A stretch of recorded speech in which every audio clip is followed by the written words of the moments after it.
needed. AI is making people fucking more stupid. Let's talk about that, right? Because I see on Twitter, I see people chat GP into. I was at a bar the other day and we were like talking, having a good time, and some girl goes, "Chat GPT, tell me the ingredients in a Long Island." Guys, look, and I'm like, girl, you could have just asked the fucking bartender. He's right there, and you saw the fucking ingredients pour in.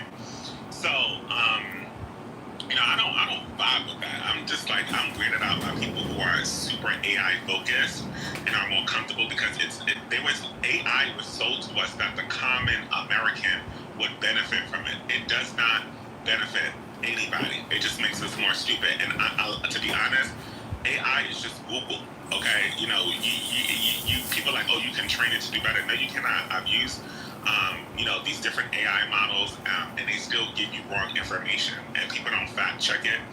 Somebody sent me an email the other day, and it was ChatGPT that I can tell based upon you're not fact checking what I sent you.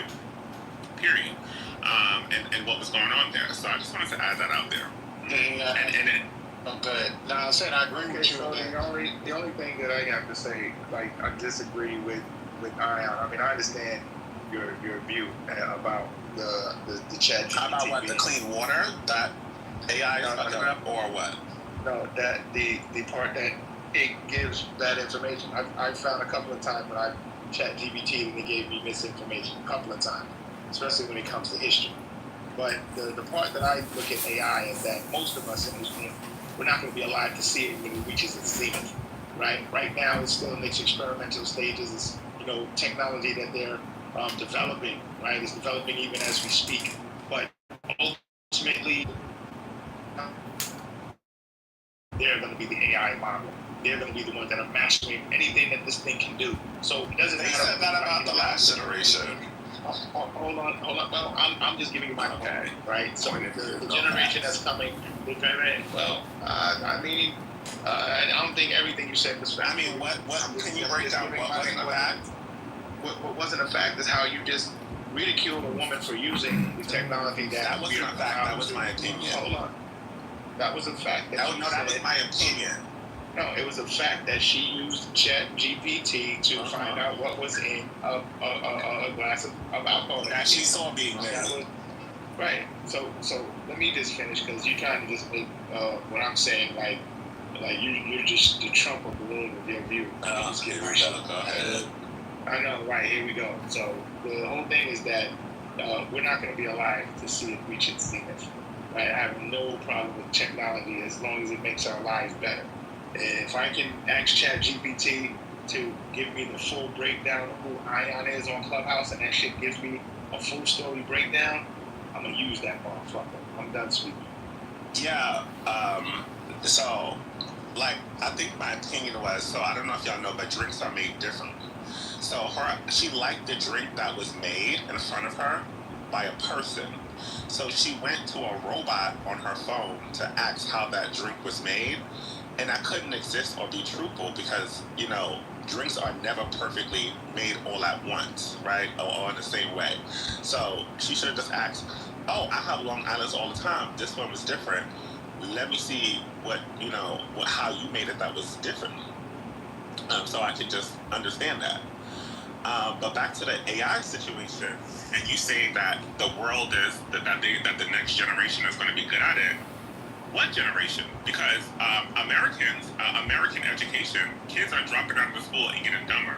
So I would love to know, who's teaching these kids that are not applying for schools and signing up for programs that they're going to learn AI and master it better than anybody else. College programs in general are on the decline. So where are these college kids that are going to save you? I mean, as years go along, the reading level of the average American gets lowered. Yeah, no, I agree with Ian. I'm an engineer, and I started using ChatGPT. I was running an analysis, so I was ChatGPT and then running my own Excel spreadsheet at the same time.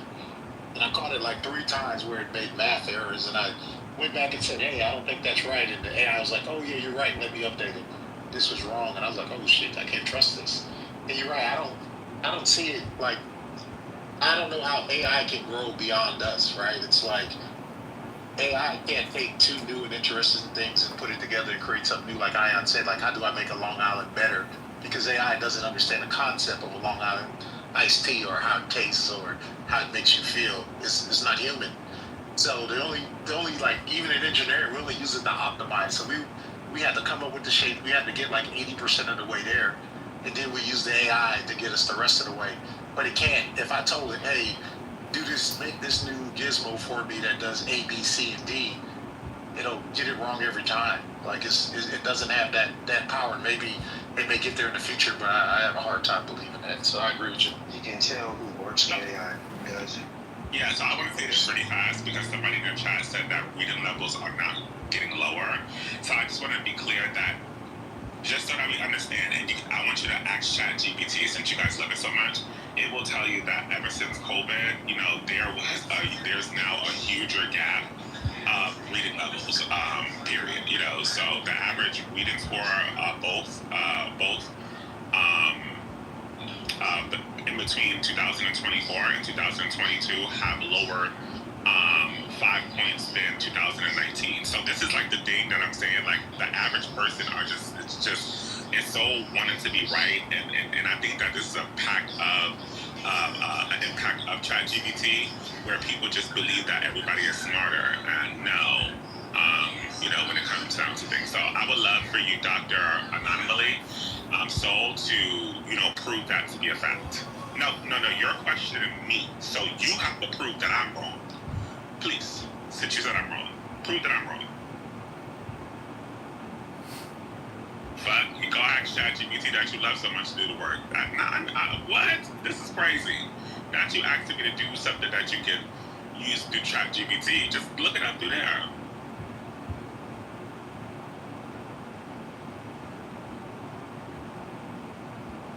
Thank you, everybody, for being honest that ChatGPT lied to you. Thank you. I've used it before, where certain things that I've known to be true, that I've known to be true, it is wrong. I'm like, what the fuck? What the fuck is happening? What's going on? What's the 411 here? Like, how did you miss that? And you know what pisses me off or triggers me? Who was that guy talking about? Who was an engineer? Yeah, that's me. Slide at the bottom. It'd be the simple shit that I'd be scared of. I'm like, how did you fuck that? Like, if I'm able to catch that fast, okay? I never said that it's getting worse because of ChatGPT. See now it changes anonymously. See, you said that your first point was that the reading levels were not getting lower. Period.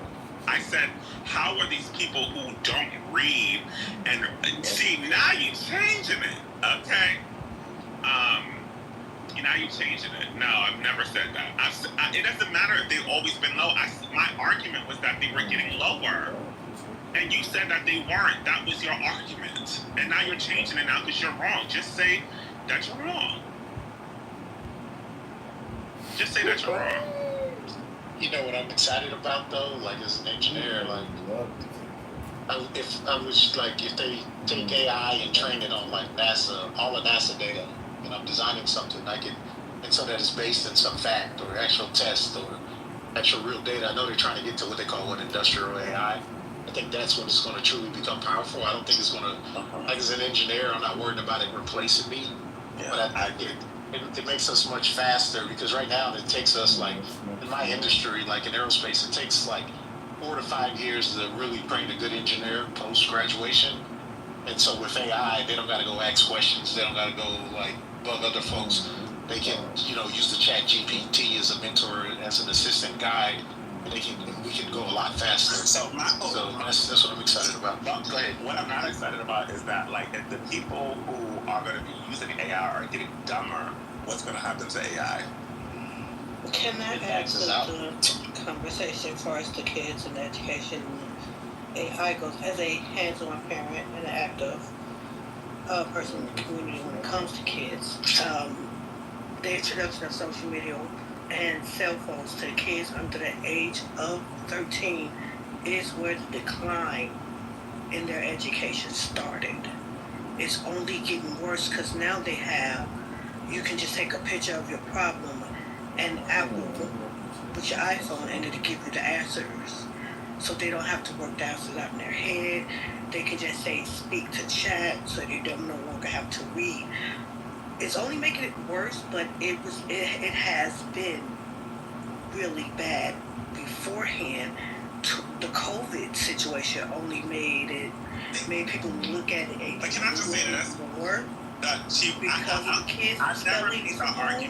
I never made the argument that kids were. No, I'm not going against you. I was just saying for ChatGPT. No, I'm not going against what anybody said. I was just adding to it as a parent that I noticed as a parent with kids that was in school during COVID, before then and now, that a decline in their participation in school was already declining. The cell phones, social media, and now ChatGPT and things like that is making it worse, is what I'm saying. I'm not saying nothing against what nobody else has said on here. I was agreeing, but I'm saying from a personal, hands-on experience with these kids that I help or I talk to, yeah, they're not interested in learning in a school and reading, and if somebody else can do it, they're going to get them to do. They're going to do that. They're not actually putting the work in. So it don't just falls on social media and cell phones. It also falls on parents as well. But that goes without saying. But I wasn't going against what you were saying. You're totally right about that. But now that we have that, we can just ask a question instead of reading the book. It used to be rent the movie. Now is instead of doing a problem, ask your phone to tell you the answer. So we are literally, our kids are getting dumber because of their lack of doing it themselves. You know what I'm saying? Not because they can't learn, it's because they don't have to now. Thank you. And I want to say, I did put an article in the chat to prove what I said before, and I just want to say that it does come from the Department of Education, who actually holds the records of every child that that is in the school system. So I'm pretty sure that they would understand from a different point of how smart or how dumb a kid is. So I don't know, what's going on here, or why we trying to, paint this narrative that this doesn't exist. When first we know in Black communities this been happening, okay? But what my argument was, and thank you for clarifying, TQ, that you wasn't pointing to me, was that specifically, Doug had said that, the next generation of kids are going to be able to help elevate it. So I responded with, hey, the next generation of kids are getting dumber. So how is that possible, especially since, we've known that, the separation from kids in school for about 3 years, really kind of, expedited that process. So how is there going to be an elevation in something that when the thing that is supposed to elevate it, is now declining in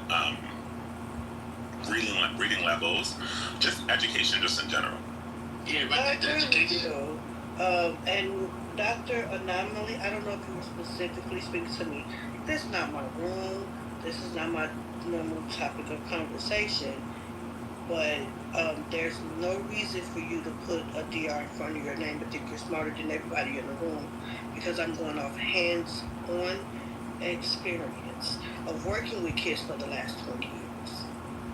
I need a degree to know that they're declining in their education. Oh, but this is actually like bringing it dumber, because here you have a doctor, right, who is trying to disprove, a Black doctor, I'm assuming, because this is a Black room, who is going against something that is proven by the Department of Education, who consistently studies children every day. So that's crazy to me. This is what I'm saying. This is how I know shit is going down going forward. Can you imagine a doctor is in disagreement with sources that are specifically directed to the government, which is the same person that gave her or him their education. That's crazy. That's how you know the system is getting more stupider. But is it about is it about the kids getting the right answer, or is it about the journey? I feel like as we evolve, the way we teach our kids is going to have to evolve too, right? Okay, sure, you got the right answer, but what does that answer mean? Just say, I'm an engineer. We got young engineers coming every day, and they're like, oh, I did this analysis. It took me all day to get it, and here goes my answer. And I was like, well, what does that mean? And they're like, I don't know. And so I think we got to teach them, Like, what does, like, you went through that whole Sherry came off the mic fast as hell. I don't know where she got that finger power from, but she was the first off the mic when old boy stopped talking, so I gotta honor that, and then y'all gonna have at it. But just respect the flow, man, please, because I know this is heated. A lot of people got a lot of things to say. It is funny as fuck, Mr. Richard. One mic on Sherry. I love y'all because you know we a bunch of fools when we want to be. But we all do have our opinions on this shit, right? Love y'all down so much because, first of all, okay,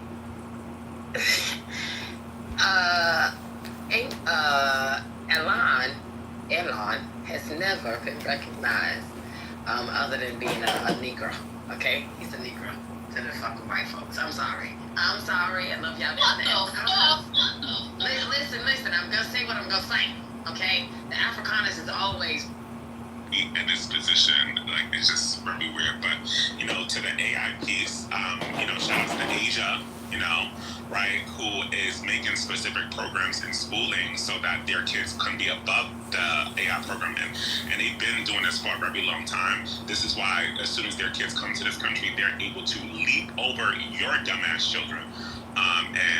Not all kids are dumb, and really kind of propel forward and not even have to go to college to jump in these programs. So there's something that's happening here, and until we are able to have these conversations,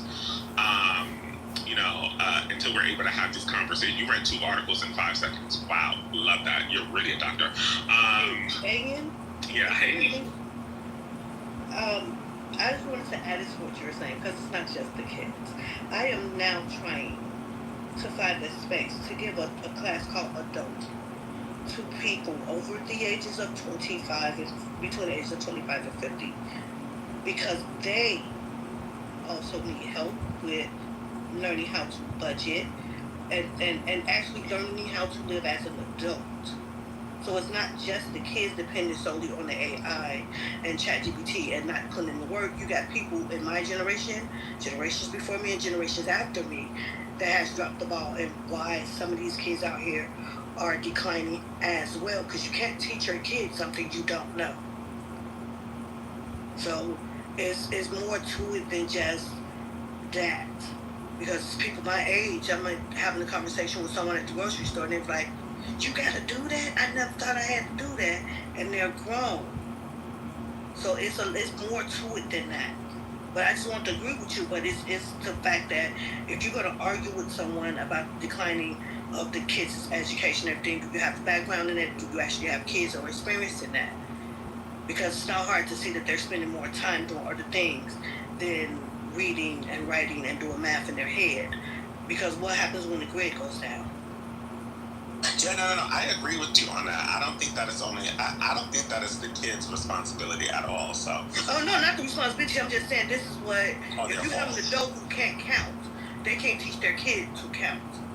So the kid is getting the answers off the phone from the phone and things like that. So I understand that part. My thing is, if we have adults who was slid through, that didn't actually get to learn comprehension skills and the actual math skills and things like that didn't get help with homework. Yeah, those are people that have the kids now. But you make a great point, because we have doctors who can't even read full articles and come to an assumption that they're wrong. So it's like even our smartest people are dumb. So I get what you mean by that stuff. Yep. Mm-hmm. Yeah, that's the reason I brought it up, Dr. Anomaly, because I didn't want to just make it seem like I was blaming social media and cell phones, because it started somewhere and it had to start where we dropped the ball at as parents.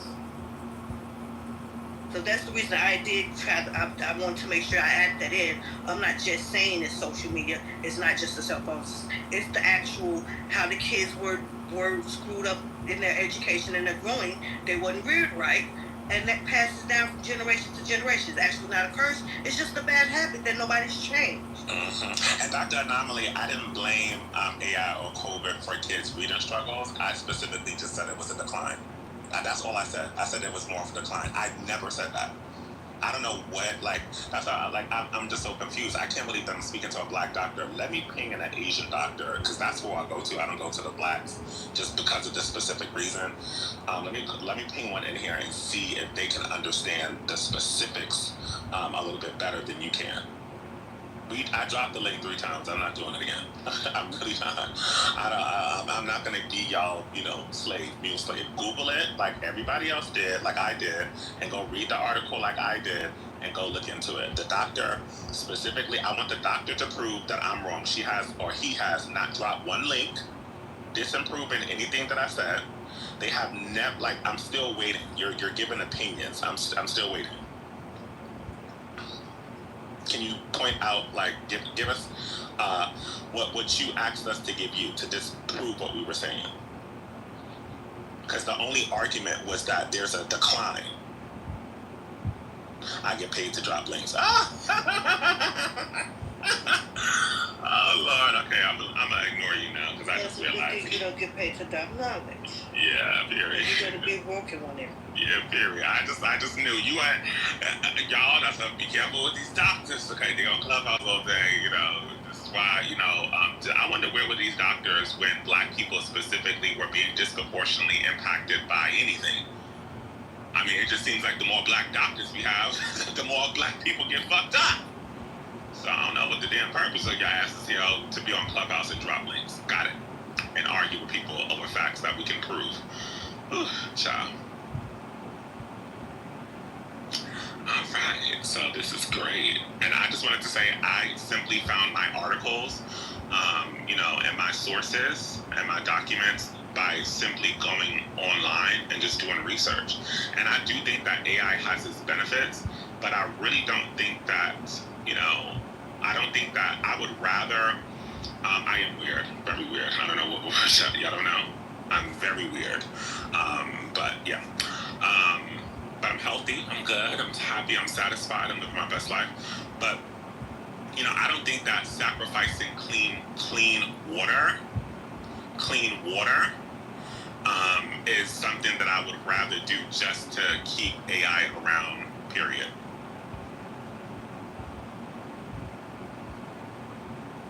I think the problem is it's a tool, and instead of us using it as a tool, we use it every day as a crutch. So my thing is, I'm trying not to put, as a chef, I put everything in like food terms. If I need a saucepan because I'm making sauce, I'm going to use a saucepan. I'm not going to use a pot. Even though you can, I like to do things in actual order. If we use the tools for what they were used for, then they will work properly. But once you start misusing these tools to do your job for you, is where we get caught up in the fuckery at. There's also a lot to be said for if you don't have an agenda will be what you're a part of. Say that again. If you don't utilize AI for your own best interest and, put some AI out there to watch the other AI, just to create, if you don't utilize what you can, and then when others are utilizing what they can, and it creeps up on you, just know that, you pay attention, because I'm always going to bet on that human brain that produces AI, by the way, way before I give the credence to just AI took over all humans.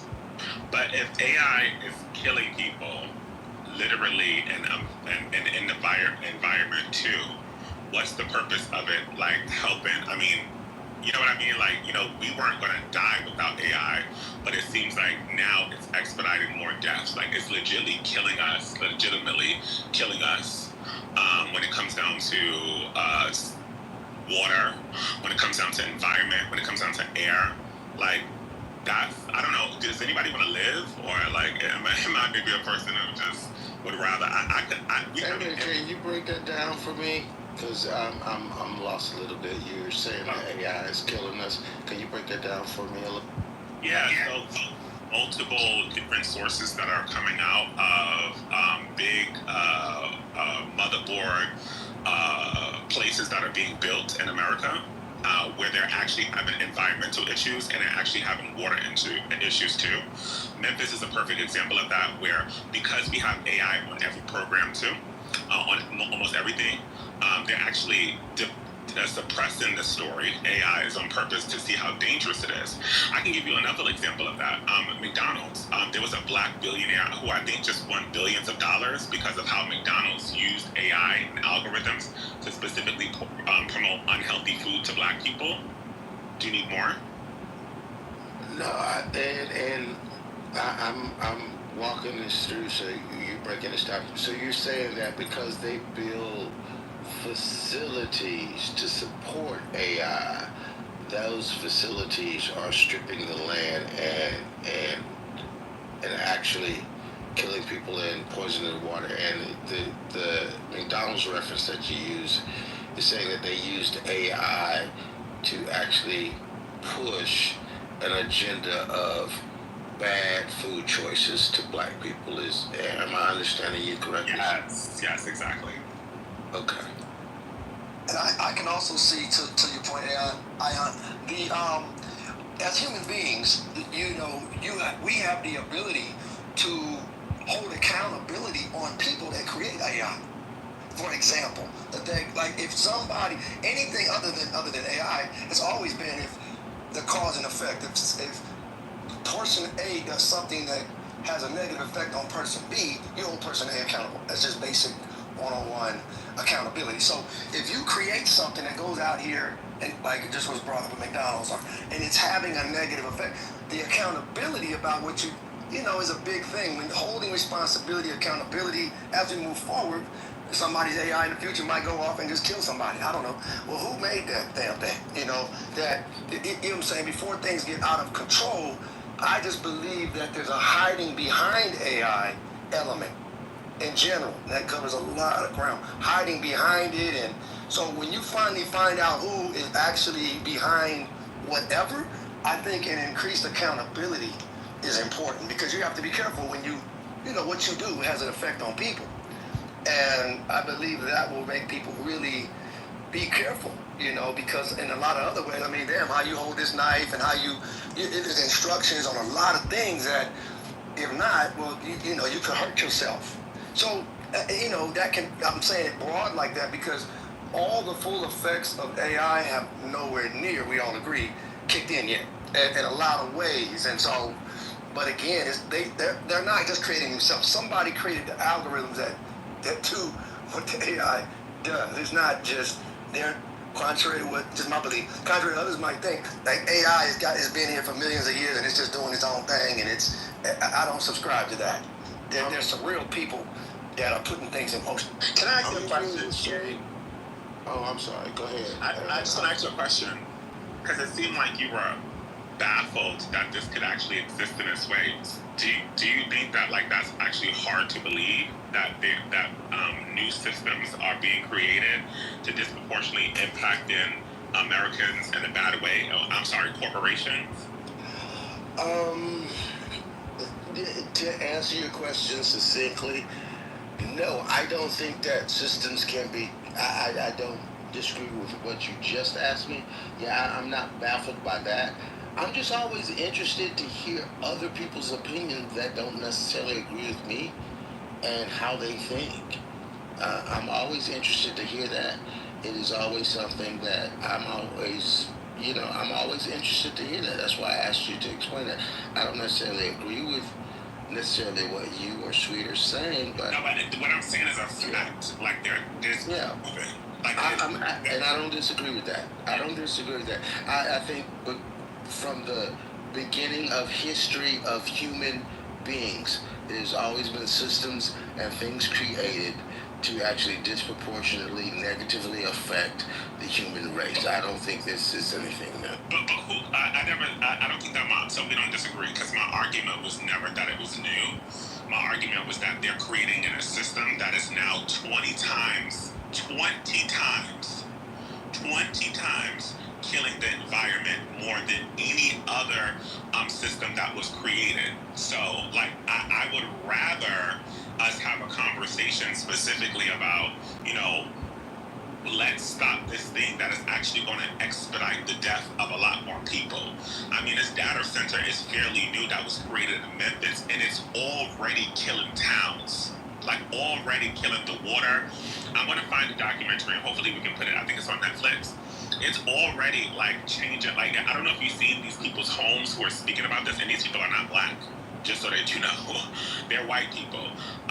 You know, they're black people in there too, but you know, the white women have broken down how these environments are really killing people. So a data center that's fairly new is already destroying areas. Mind you, they just now built one in Louisiana, right, where there was an alleged storm that happened, and it just so happened that these people swooped in and brought these things down, and like, ooh, we are just like, oh, like, it's nothing new.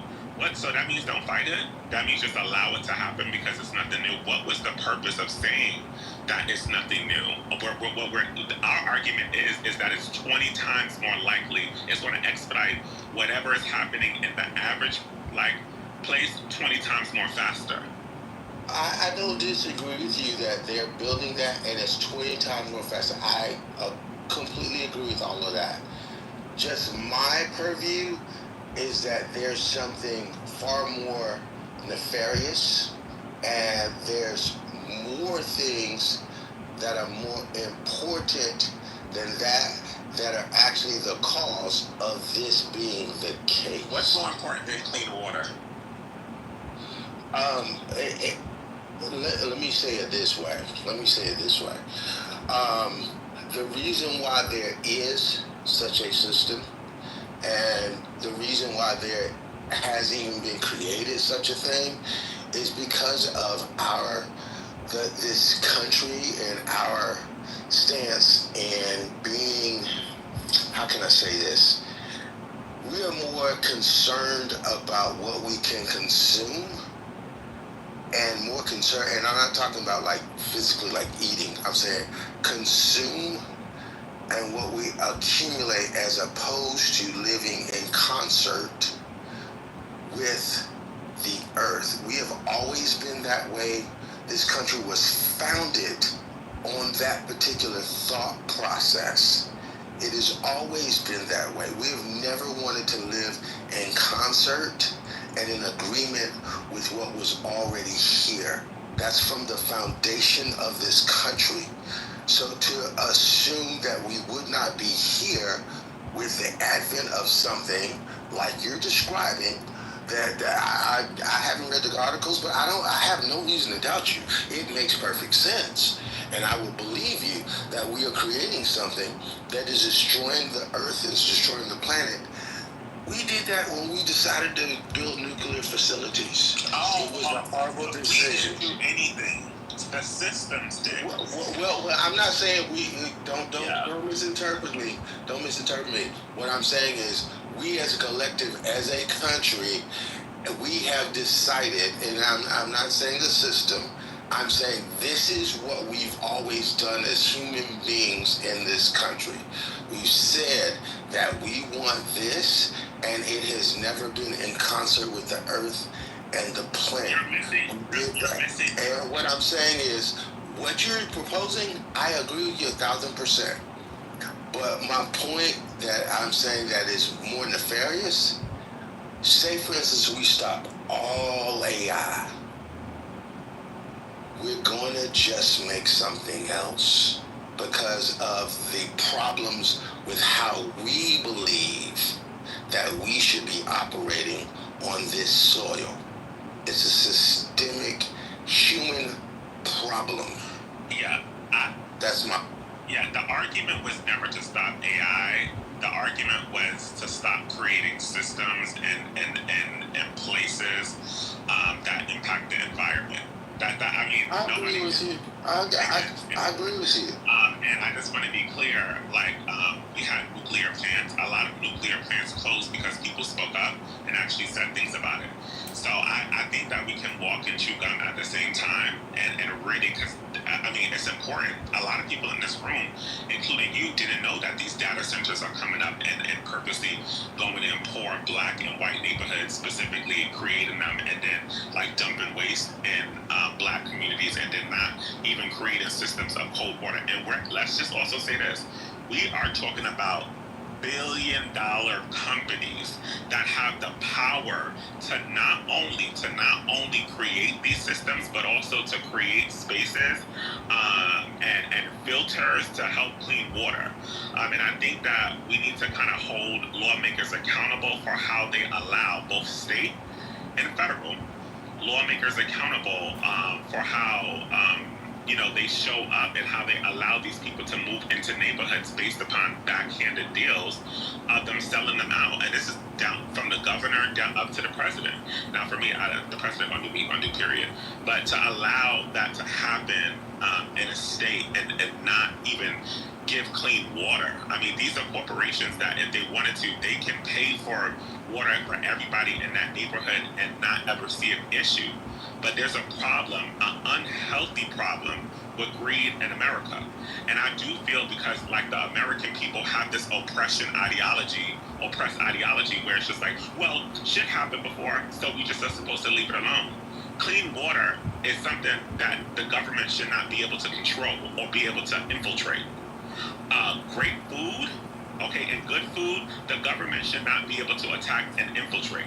We need to have conversations on how we're being baffled because, to be honest, this motherfucking country should be burning down right now because not only and this is what the last president too, where we have people who are basically saying we're going to kill you and fuck you and move on. And I know people are saying that doesn't impact you. No, it does. It does impact you. There are scientists out there coming out and doctors out there saying that these things are impacting us. We saw what happened with black neighborhoods in New York, right? I would just say it's black schools all over this country. Well, just because the government decided to invest more money into schools with better neighborhoods, that impacted us to have allergies and asthma and all of these other heart issues based upon that. Like, since when are we comfortable with just being in a position where we're like, okay, and then we have, and this is what kills me, and I'll wrap it up here. Then we have other minorities who are in these same schools that thinking that it's us versus you. No, but it's not, because your child has fucking asthma too, and your child is overweight, and your child has heart problems too. So you're not different. This is why you can't fool me from a distraction that they're deporting immigrants or that they're doing this stuff. First of all, let's stop it here. Trump will never be able to deport more people than Joe Biden did in his range, period. So that's a distraction. Let's stop that there. So deportation, it shouldn't even be a conversation. That's a distraction. Two, we need to talk about how both of these presidents allow and set the standard so that it's easier for all of this shit to happen that's happening today. It's very problematic and it's very unhuman. And I think Joe Biden and Obama, both, just to be honest. But I think that we need to start having some serious conversations. And like a lot of these things, I don't know. Did he out deport Joe Biden already? Let's look it up before we automatically say things, because we don't want to prove to me an article, okay? That he set the standard for this. And I think that, we need to start fighting. I hate when I'm online and I'm on Twitter and I see countries burning down this motherfucker because they realize that they're being fucked over. And we come online and have these conversations and have privilege. And we can just be like, well, it happened before. Oh, well, fuck out of here. No, that's not how it works. Well, Aaron, you know what, in that sense, and everything that you just said, I don't disagree with any of it. The only thing I will say is I would encourage you to go back further, because I don't think this, and you didn't say that it started with either one of these. That's not something you said. But the illusion is oftentimes people want to stop at Obama or Biden or whatever. This started way back before FDR. And I think the conflation, or where the rubber meets the road and where the problem is the fact that we have a democracy and capitalism. And it's really, and we are an extremely young country. This is an experiment. And for lack of a better way to say it, we don't know what the hell we're doing. And that's why we have the problems that we have. Older than Nigeria. No, that's not my point. That's not my point. My point is this: that the conflation that we have is capitalism, and the process that we've always propagated. Everyone can have the American dream, and that in and of itself is one of the problems that this country runs into. I don't have the solution. I mean, just on a personal level, I have the solution for me and my family, but everybody doesn't have that opportunity. I'm with you 1,000%. The food is a $1 trillion corporation.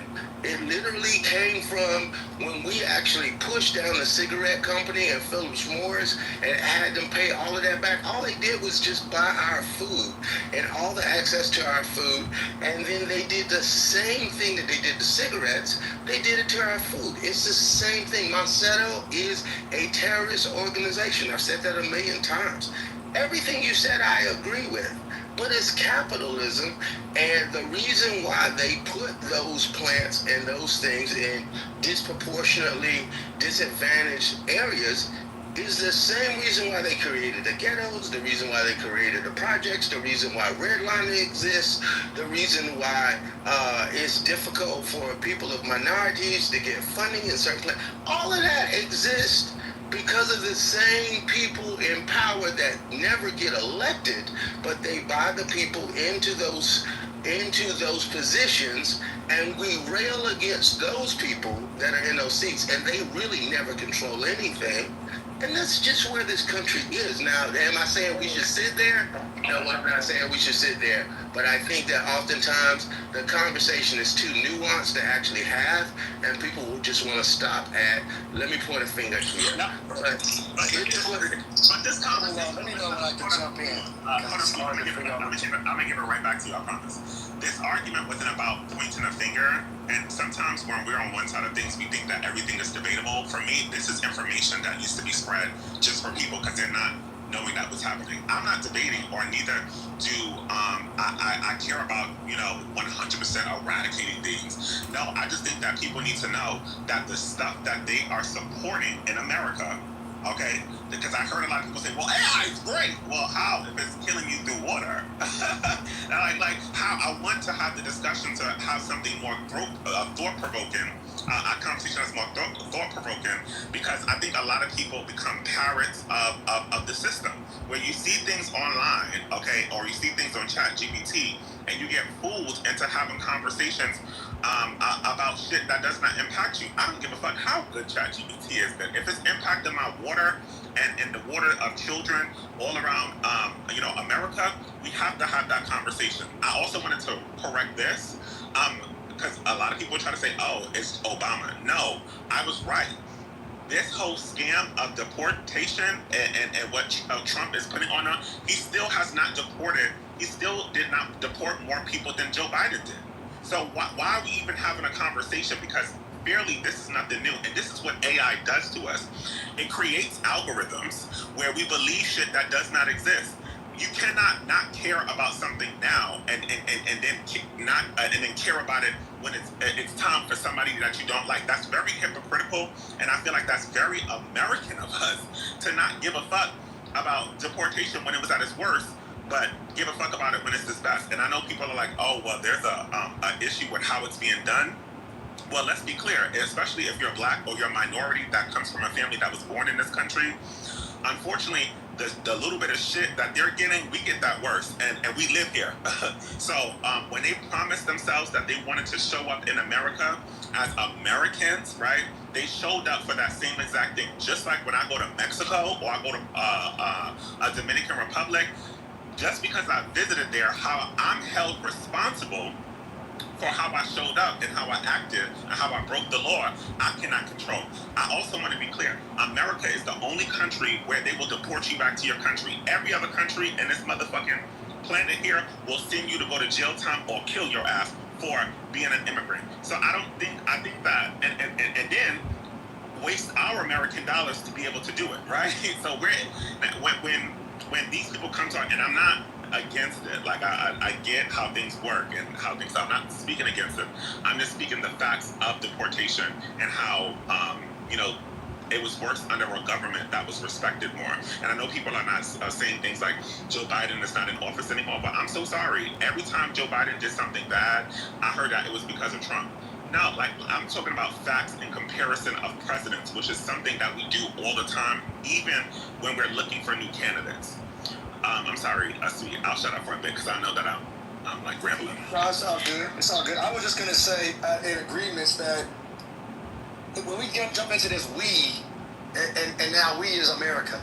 Now we can't have any real. Now we definitely. Now we're not gonna have no solutions to. Now you're just gonna be a victim forever. And I don't subscribe to that. I believe that the we of the information is pointed out. This is what's happening right now, real time. Okay, let's dig into that because there's still the ability to squash that as a people. See, I like to come from the angle of what can be done about it. Now, the things like you said, president level, Congress, okay, so whatever degree, that's in motion a certain kind of way. But there are some things right here, right now that, well, if it comes to your front door, if you can't drink water, and that's happening over there across the town, or that's something that in the moment, with enough people standing there, hold up, wait a minute, now you can check that. That's the only value to me. If you can't check it, then yeah, but when we don't put enough airtime on agreement around, hold up, what? And some things have to continue to be alarming, like, hold up, wait a minute, no. There is still an element of we the people. Whatever city, whatever zip code, across whatever state, whatever, as a country, obviously. But if you don't have good people, I call them good. Just if you recognize something, speak on it. And if you don't have enough people that act on that, then you just say, oh well, I guess it's someone else's job.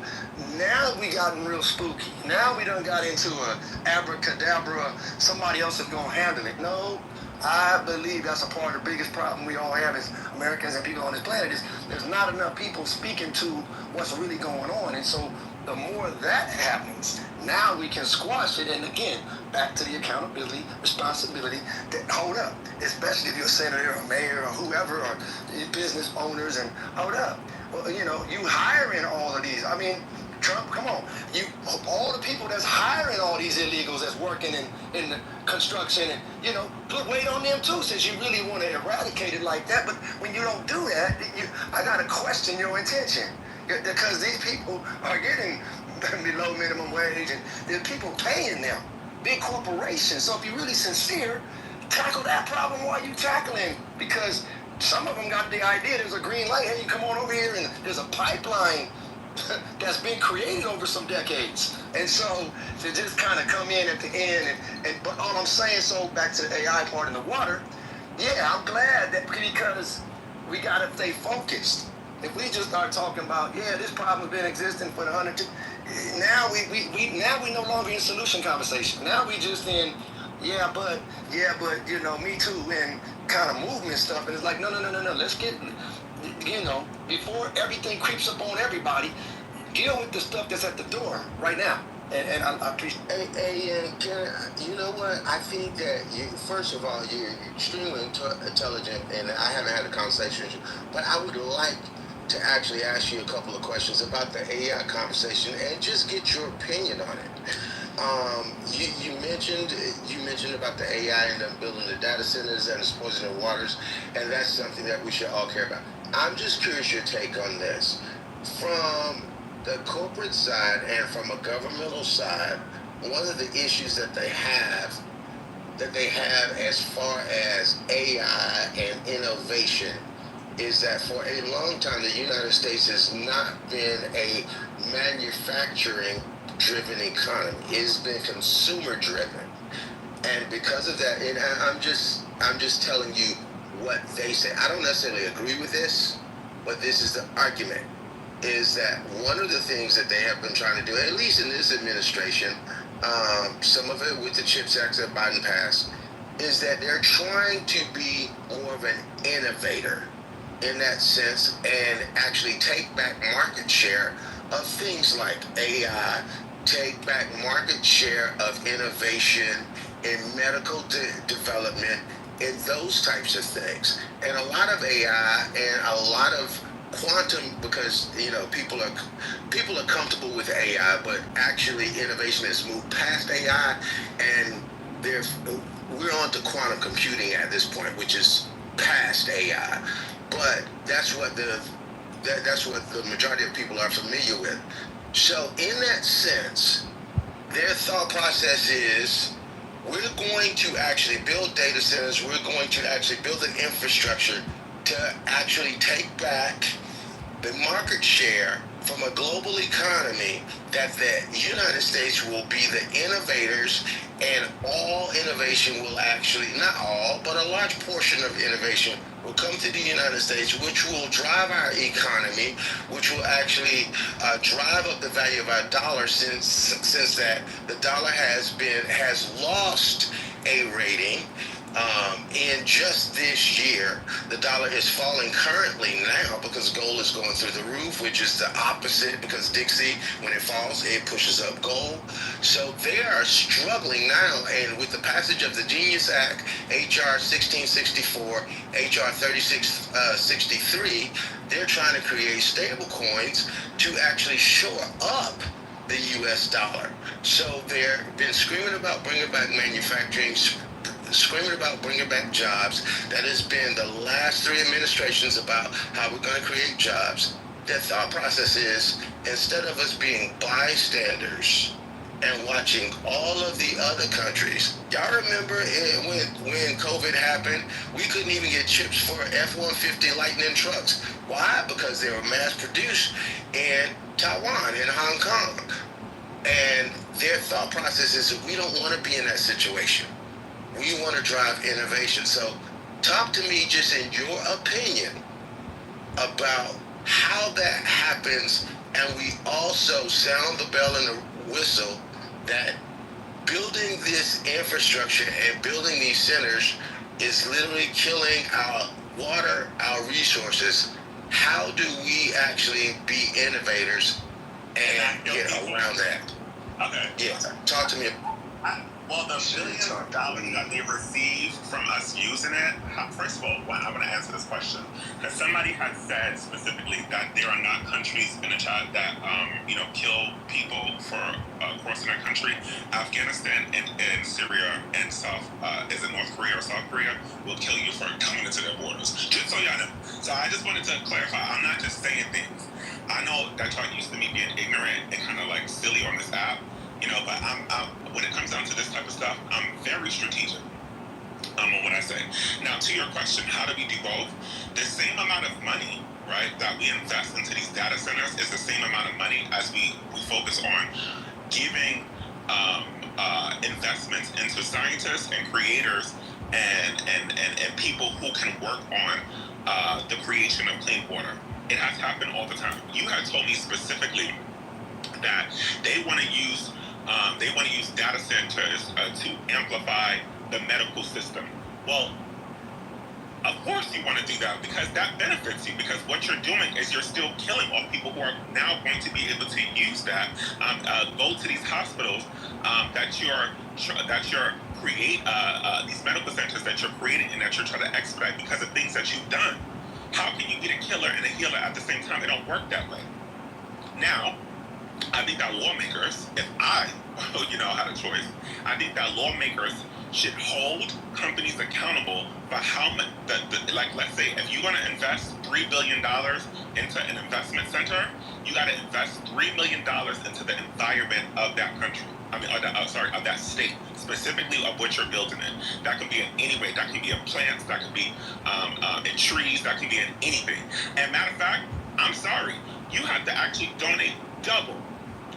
Since you're going to have these programs and have all of these things that are going to be killing nature, you need to donate double the amount of money that you're going to invest in building in something that's killing that area.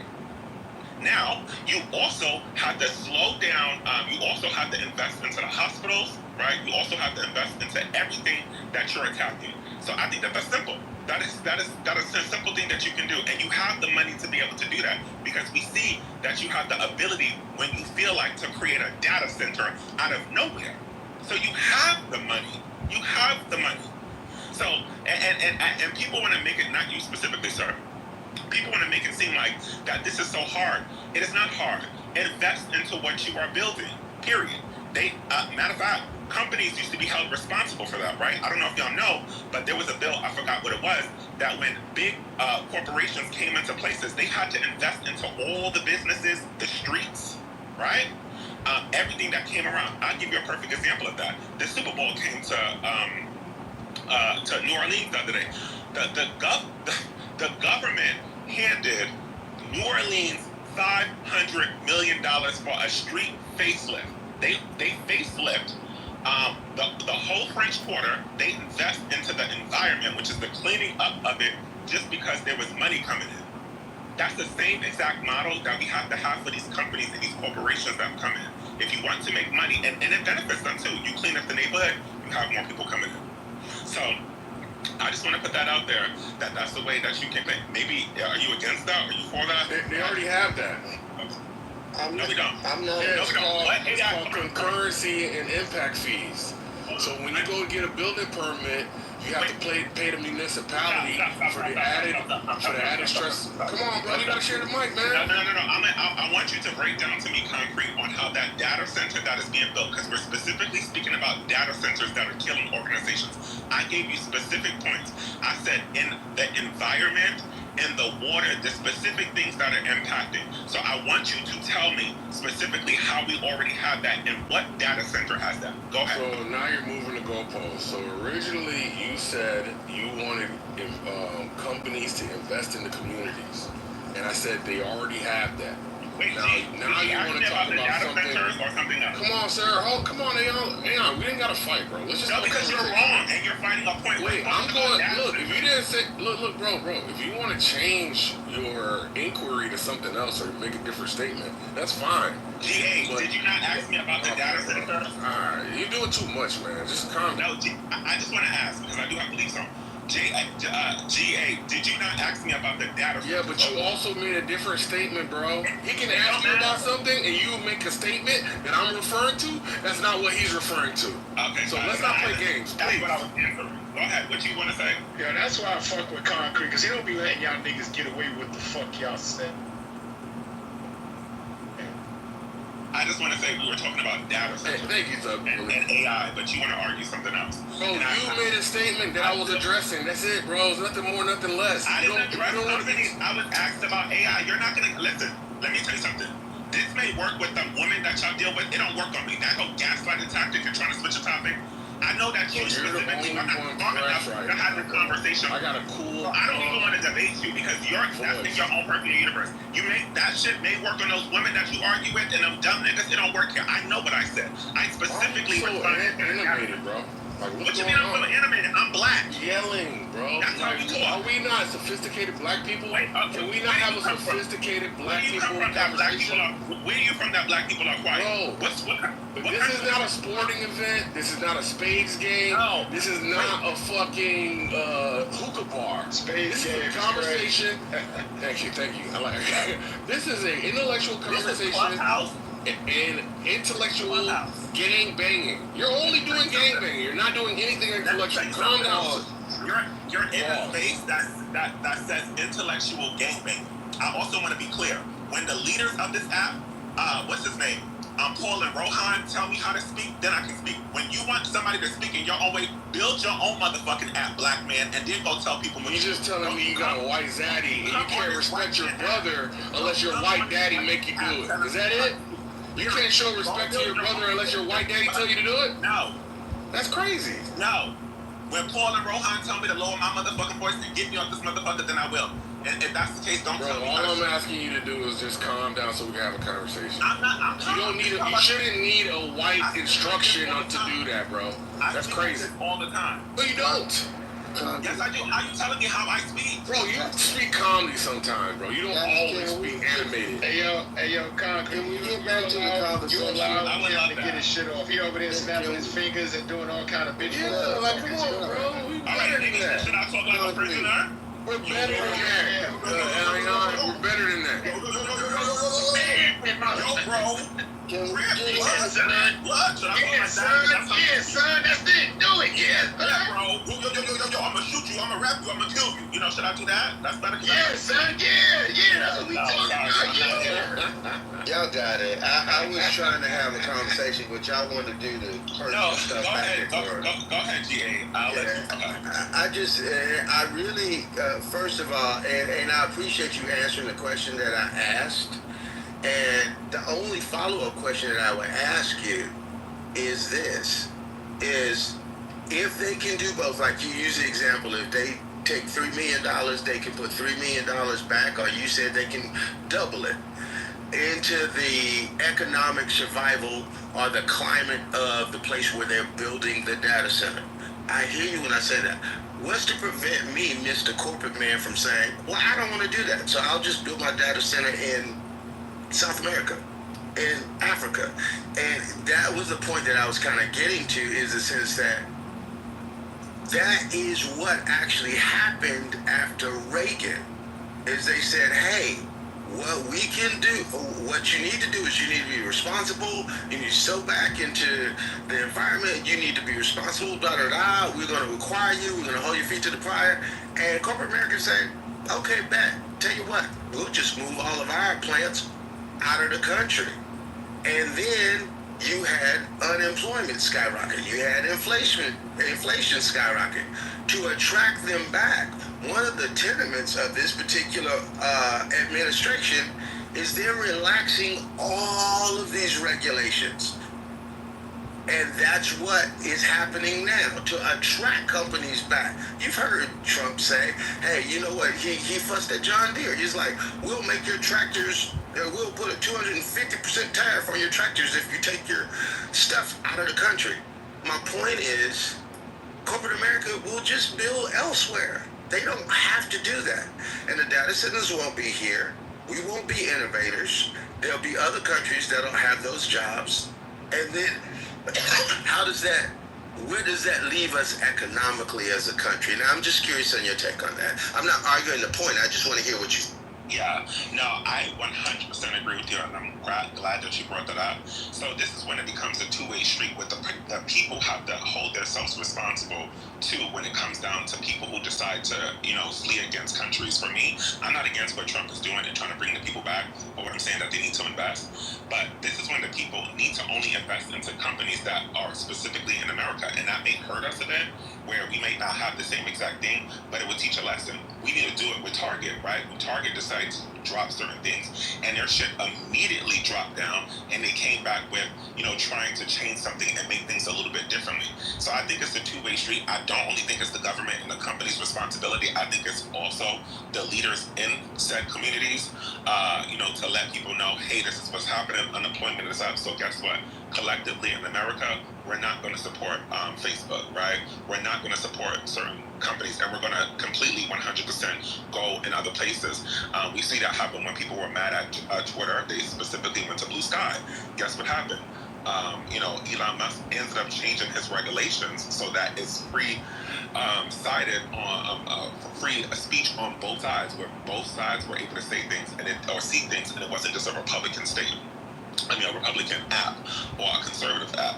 So I think it's both-sided. I never said it was going to be easy, but I think it's important that we prioritize, the health of people, that we prioritize, the environment that we live in, because we cannot just say that we want corporations to come back and just kill us faster, because we already saw what they did to other countries. And even though their money was over here, the economies of these countries only impacted the rich. It did not impact the poor, GA. So even with these people are coming back and people are getting jobs, you think that, like, when we say economy, you have to understand that this is two-sided. This is two-sided. There's a bottom and there's a top. Every time we see economy and we see it going up, we're like, oh my God, the rich are getting richer. That doesn't impact the bottom range. So even with them coming back to this country, we're still fucked.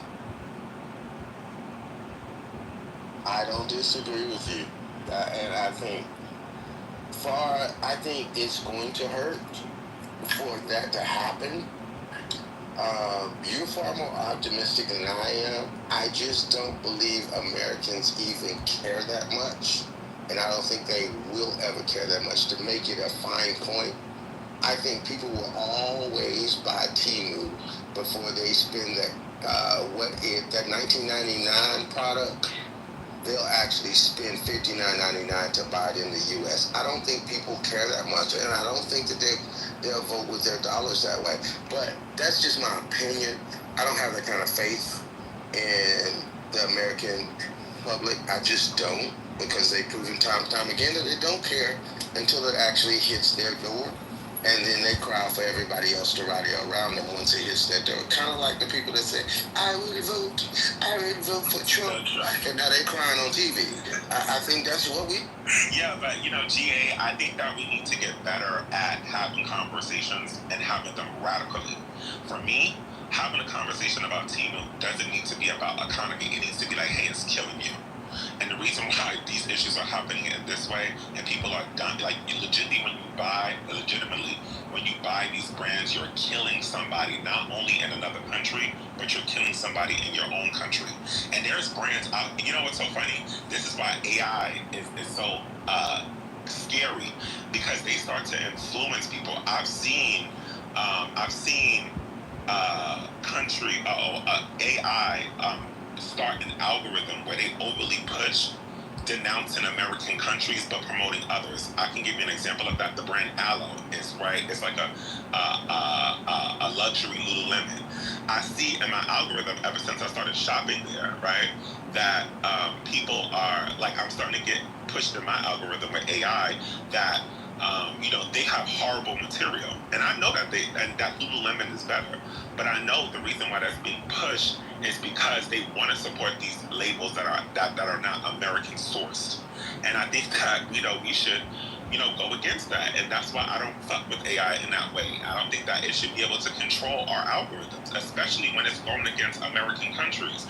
American companies and American organizations. That's very scary. That they can, like, AI is legitly. Y'all want to talk about why we shop at Temu? That's because our algorithms, because of AI, push Temu on us. That's why. Nobody knew what the fuck Temu was until it was all over our algorithms all the time. Every time I go somewhere, it always pushes me to a non-American space. It's the same thing that they did with the perfumes, right? Now we're at, you can go, instead of buying Chanel there, you can get a Birkin from over here. What? Fuck out of here. What you mean you can get a Birkin over here? Y'all anti-black asses. Fuck no. No, where's this coming from? Where's this propaganda coming from? It's coming from these top corporations wanting to fuel and push propaganda in America the same way they do other countries to make us a fascist place. And I'm not with that. And I think that we need to call it out. I'm not saying that AI doesn't need to exist. I'm saying the way the American government base is weaponizing it against other people in America, right? I don't fuck with it, okay? It's very dangerous, and we've seen that happen through our elections. We've seen, y'all, when we didn't have TikTok and all these other places, Angel GIA could vote Republican, me and Madison and Bubbles and Champagne could vote Democrat, and we can still have dinner. But now these algorithms are pushing us to be against us because we don't really have these conversations. And that's dangerous to me, very, in my opinion.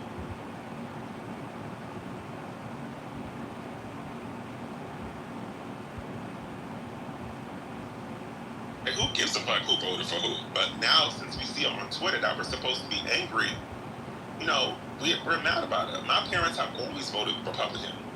Now, out of nowhere, the family's like, oh, you're voting against your rights? You're voting, who gives a fuck? Let that person do whatever they want to do, and it's a response. A response is a response. Now we have all of these different, and they push it more on black people. Because I go to certain places, they're not having these conversations. But we're being pushed because those are the topics. And I found it to be crazy when that man just won billions of dollars talking about how McDonald's uses propaganda and uses AI to be able to buying different, certain, I don't forgot what it's called, to promote certain things to black people. The fact that nobody's having that discussion on how these companies who are dangerous to black people, but while not supporting black people and at a top level, right, want to kill us. Why is that not a thing? Why is not government officials not having a conversation about that? Why is it took a black man to sue and win, and then McDonald's is going to say something like, We'll work on it. What? Come on now, y'all. This is way deeper than what we think. And let me ask you this question, and I'm just curious whether you've actually walked the struggle, because I say this all the time. I'm honest about where I am. I typically, in most conversations, I'm in a bubble, and I admit that.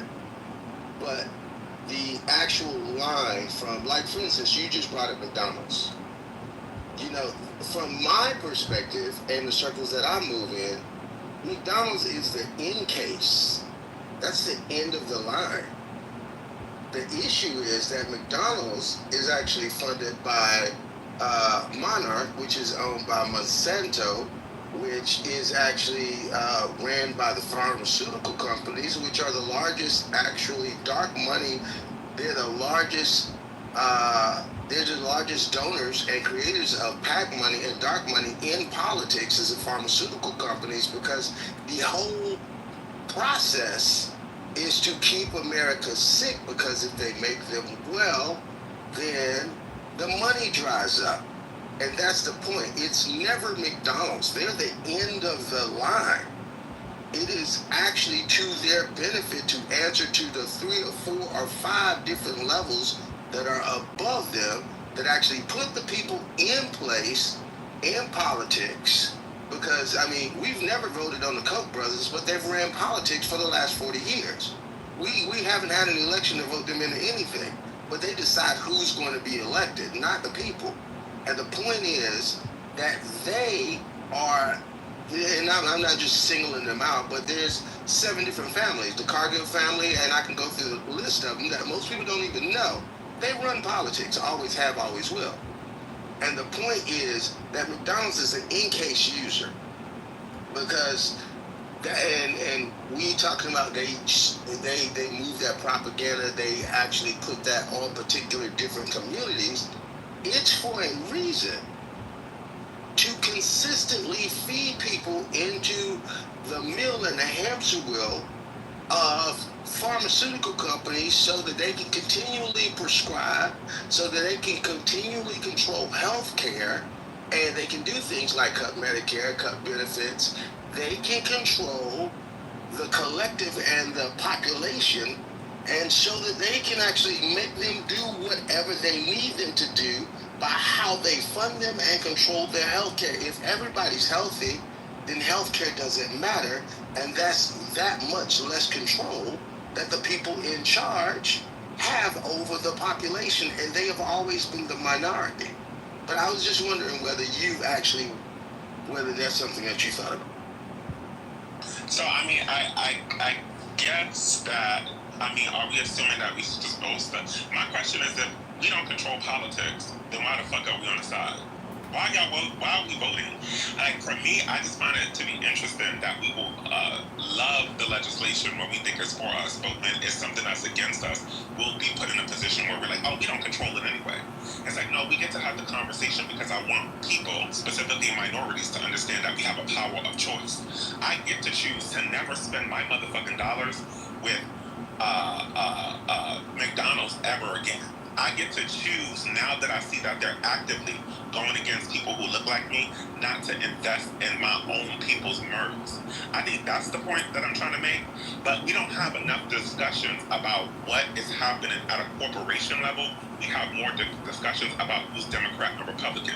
And for me, I don't give a fuck who's in office, because they don't benefit me regardless, okay? Nothing that is in both sides has impacted me as an individual. Can I say it impacted me? I don't know.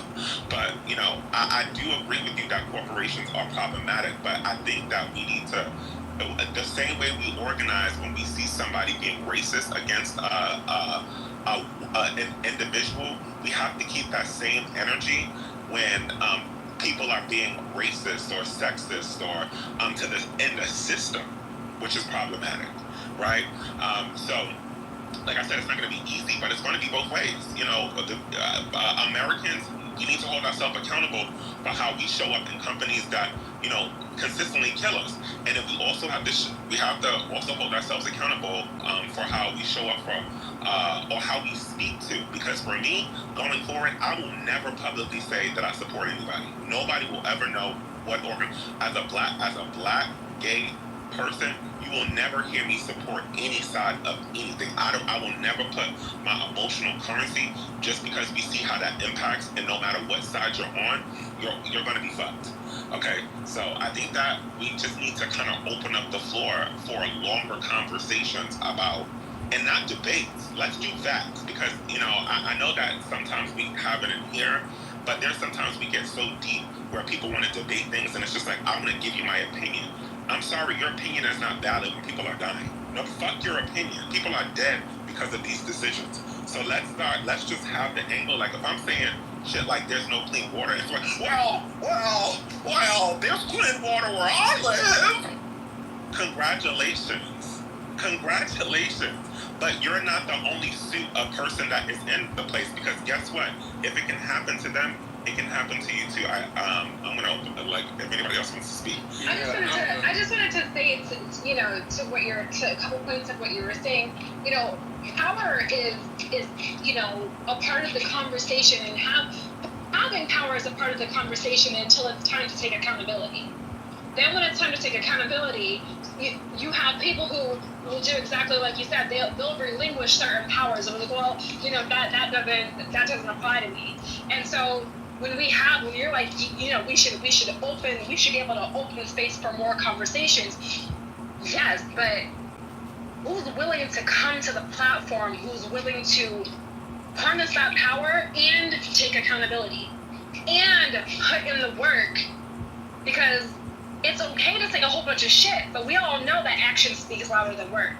Like, what are we talking about? We know that actions speak louder than words, and you just have a lot of people who come to the platform with a lot of opinions versus solutions. And so these conversations get diluted, and they get put on the back burner because the people who are the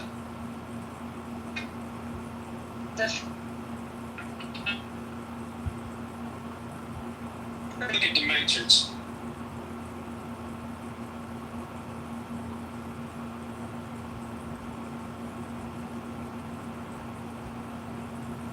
Angel, we can't hear you, honey. Oh, I thought Ayan, would you describe yourself as the gay Malcolm X or the gay Martin Luther King? I'm gonna say this concrete.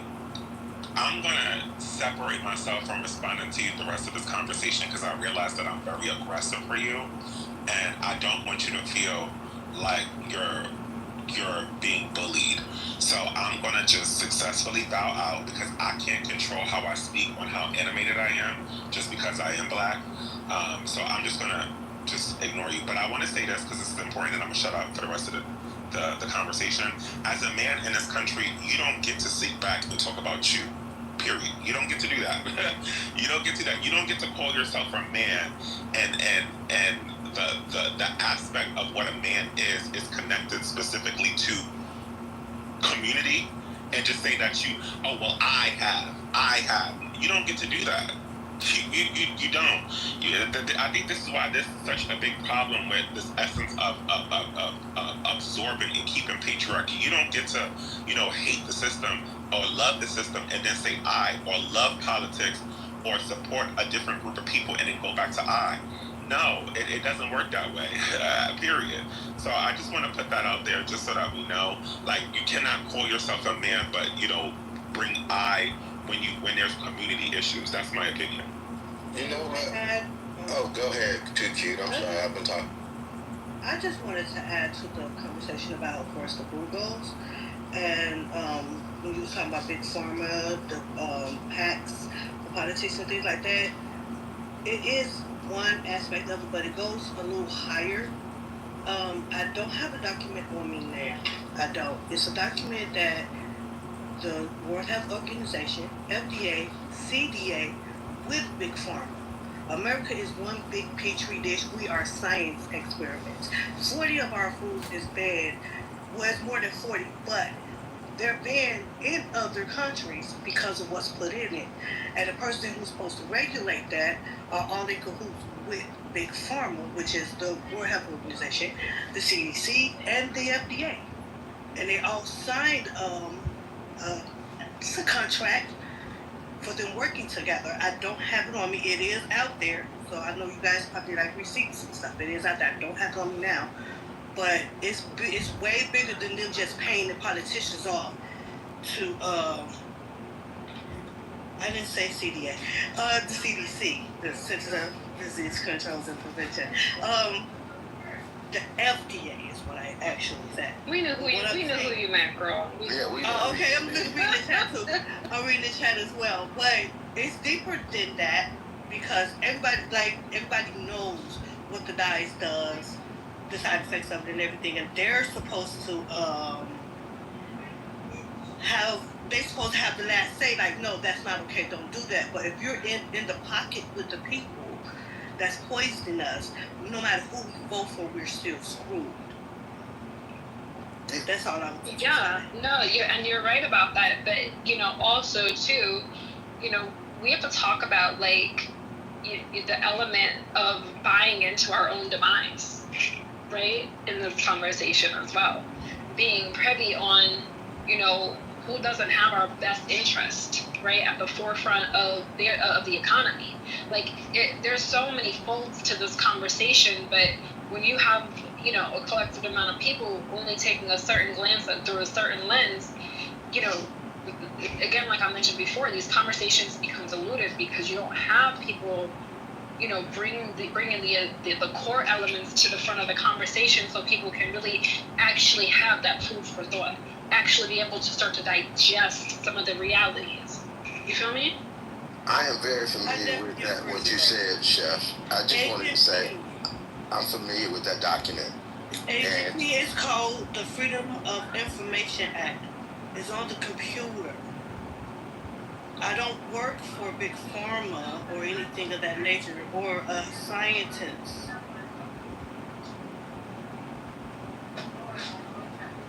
I don't understand the I don't even care. But yeah, it is out there for your information. I'm familiar with that, Chef. I'm very familiar with that document, and there's some documentation on the World Health Organization, how that actually went. And people often don't want to have that conversation because that's inconvenient. When it's inconvenient, doesn't play into America first. We're the big dogs on the campus. We run everything. It makes people uncomfortable. When the truth of the matter is, we have the worst health and food infrastructure of the civilized world. We are the worst of all. We have the worst system that there is, and literally other civilized countries, or developed countries, actually look to what happens here to determine what they're not going to do in their country, and that benefits globally. It's not just the United States. That benefits everyone globally on a global, and that makes Americans very uncomfortable because we love to wrap ourselves in the blanket of we're the best, we're the number one, and actually what we lead, number one, is infant mortality. We lead in people that are incarcerated. We lead in all the things that we don't want to lead in, but we don't lead in any of the things that we claim that we do. And that's sad, but it makes people uncomfortable. I generally don't have that conversation because people get up in arms and they start yelling, "We're America, we're the best, blah, blah, blah, blah, blah, blah, blah." But yeah, to your point, all of that documentation exists, but unfortunately, as Americans, we probably won't read it. And when we read it, we probably won't believe it. And just me personally, and I'll land here, my thought process to what Aaron was saying and some other people were saying, the only place I spend my money is places where I own something. Like I buy the tires that I buy because I own stock in a company. Buy the cars that I buy because I own stock in a company. I encourage, and I've spent the last 20 years teaching people how to do that. You vote with your dollars, you vote with your money, and you require companies to pay you back and put money back in your pocket. Most people don't want to do that. That seems complicated. So, you know what? I help the people that want to be helped. The people that don't want to be helped, oh well, I can't help them. But that's because you got the education for it. And sometimes a lot of people are not educated. I guess some people don't get it. But I think that everybody at least deserves to hear simple things, like in this room specifically, including yourself. You didn't know that they was building these data centers that were killing people. So and sometimes it's important to hear because how are data centers killing people? I put it out many times. I put it in the chat. You can just scroll up and look for it. Yeah. All right. I'm so glad you said that, GA, because it is so true, and the degree of obstinance that people have to hearing actual facts is alarming. Like, everything that you said was true, probably with the exception of hospitals used to be the most advanced if you can't afford them, but COVID kind of killed that. And if I say that over 80% of the people who were hospitalized for COVID were unvaccinated, people start windmilling. But it's an actual fact, and it overburdened our system like crazy. So it's like, if you don't believe in science, stay out of the damn hospital and let the rest of the people go.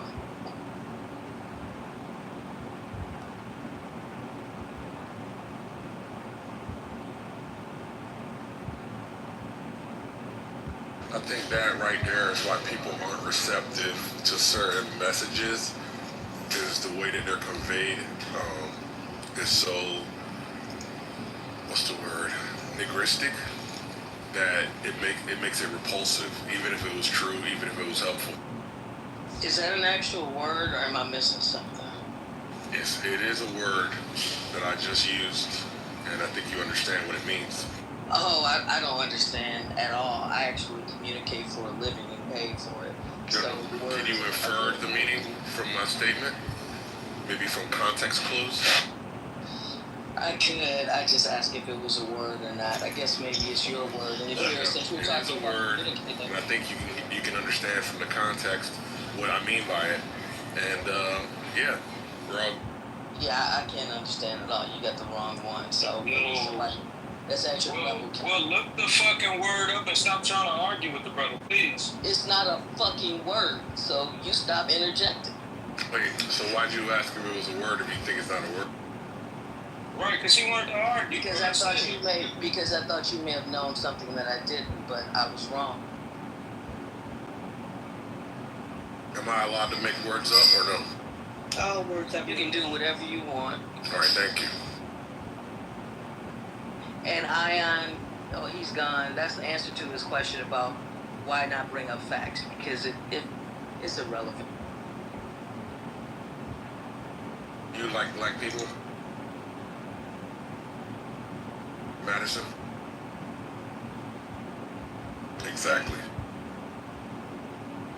I'm not even going to honor that with an answer. If you don't know, then you don't know. Uh-oh. Here comes the truth.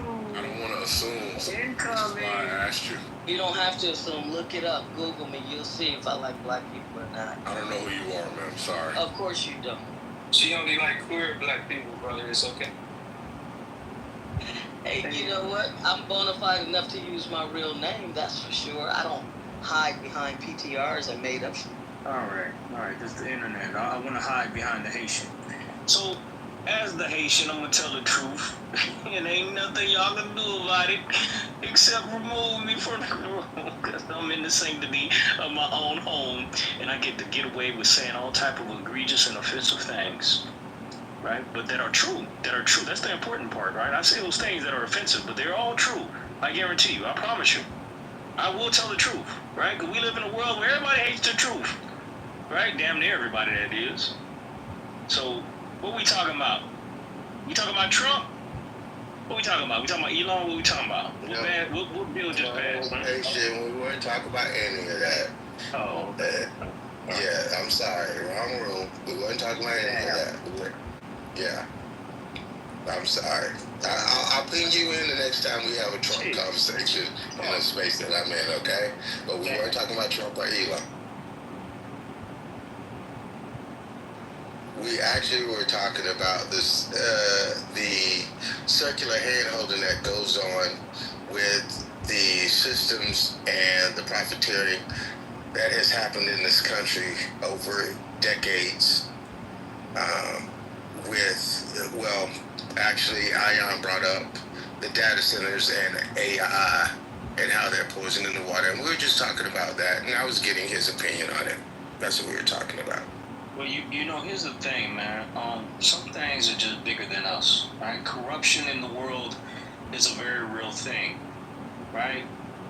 Like, it's our job to just move around. Like, it is what it is, bro. Like, there's so much trouble in the world. We can't be burdened with all of the world's problems, right? You drive yourself crazy thinking that, like, any one person can fix all the fucked up things that mankind has done to this world, much less this country, right? Like, you're not going to be the one that's going to teach police officers a lesson. Not you specifically, I'm saying like the general speaking you, right? You're not going to be the one, the universal you. Yeah? You're not going to be the one to end police brutality, make white people have a heart, make the system realize, hey, you know what? We really fucked over these people real decent. We probably should not do this. This shit has been here way before any of us were even born, bro. It'll be here way after we're dead in our fucking casket. And that's the harshest fucking truth that any one person could ever come to realize. Now go ahead and tell me who's offended by that. No, nobody's offended. You want somebody to be offended. Actually, I ain't gonna lie, I do really want y'all to be offended. I'll try. Hey, Thug, hey, how you doing, man? You got me, bro. Right, right. Yeah, it's big, man. You even want somebody to even give a fuck about what you say. But, and the ultimate reality is that, yes, you do. You know I don't, because I don't even give a fuck about what I say. I know you don't. That's why you cut people off, come in every room, and interrupt everything, and just come in this internet shit is entertainment, bro. This is entertainment. Right, it's entertainment to cut people off. You think that I think that y'all gonna actually listen to me or some shit? Like, y'all gonna have an epiphany and say, you know what? The Haitian have somebody actually knows you in society on this app and says, yo, I know that you live right down here. Oh, that's where you live at. And then somebody meets you at that conversation when you're in the barbershop or when you go to Home Depot and punches all of your teeth out, then you won't call the cops. You already know what I'm gonna do. Why you acting like you don't know? Like, of course, man. Listen, I'm in the safety of my home. I'm screaming nanny boo boo on the internet because nobody on here, right, can do anything about anything that I said. Right? Yeah, you can't do anything. The only thing you can do is just take everything that I spew on this motherfucking internet shit. And then I hit leave quietly and I go right back into my cubicle. That's the way this internet shit works, bro. You're not supposed to internalize none of this shit. You think that I actually think y'all gonna wake up one day? Bro. I do be working sometimes. I mean, I'm at work right now. You said you collect. I thought you said you collect. Alright. You told me you collect. I lied. It's the internet. I lied. You told me I lied. Unemployment, bro. I lied. Okay. But wait, my nigga had you screaming in his room. Who? And you missed your job interview, bro. You don't remember that? Well, yeah, that's what I told them. I mean, I was lying then. But y'all just ain't clever enough to figure it out, right? Again, you said you was at your job. Wait, then you said you was at your job. Then you said that you own your own business. And some people contract you to clean their house. I lied about that. No, I don't. Well, fuck it. I'll say that I clean houses. Fuck it. I don't give a fuck about this shit. Yeah, I clean houses. What the fuck? This is the internet, man. None of this shit is for real. None of this shit is real, bro. None of it. This is the advantage I have over y'all. Y'all really think this shit is real. I know this shit. Listen, you guys are all figments of my imagination, right? You all are my make-believe friends from like the Toy Story or some shit, bro. Like, you think I actually think that y'all gonna wake up one day and realize, hey, some of the shit that he be saying, I probably should try to apply it to real life? You think I actually think that? I just be talking, bro. This is a talking app, bro. I just be talking, bro. Don't take anything that I say. Listen. If you actually wanted people to wait, hey, believe me. Okay, alright, fuck it, believe me. Shit, nigga, shut up. Damn, nigga. I'm saying, bro. Are you upset? Are you upset? Bro, that's just how I talk. But look, I'm just telling you, bro. If you want people to actually believe you and what the fuck you saying, right, my nigga? Cause you cool, you alright. And I don't take this shit serious, but if you wanted people to take you serious on this shit, Stop lying. Why do you think? Living your Why truth. do you think that I would tell the whole truth and nothing but the truth on the internet, bro? You ain't gotta tell people exactly what you got going on. No, bro. Listen, I learned from the white man. I lie, bro. You don't have to tell people exactly what you got going on. Listen, this is what I'm telling you, man. I lie. I get on the internet. I lie, bro. I'm telling you, I'm lying. Hey, Jenny, I tell you I'm lying, and you still don't want to believe me. This is crazy. Jenny, bro, send that nigga to the moon, bro. I will pay you like $20. Send him to the moon. Dirty South Haitian. Hey, Oh man, yo, ay. Whew. Hey man, hey listen, for this entertainment right here, man. This is why I canceled my Netflix, man, and my Disney Plus. Yeah, I canceled Hulu. This shit here better. This is better than this shit better than all the Paramount Pictures channels. Yeah, man, this shit it, man. Let me ask you a question. Let me ask you a question. What's your take on the Secure 2.0 Act and the Genius Act that they just passed January 27th? June 27th. What do you think about it? I don't know.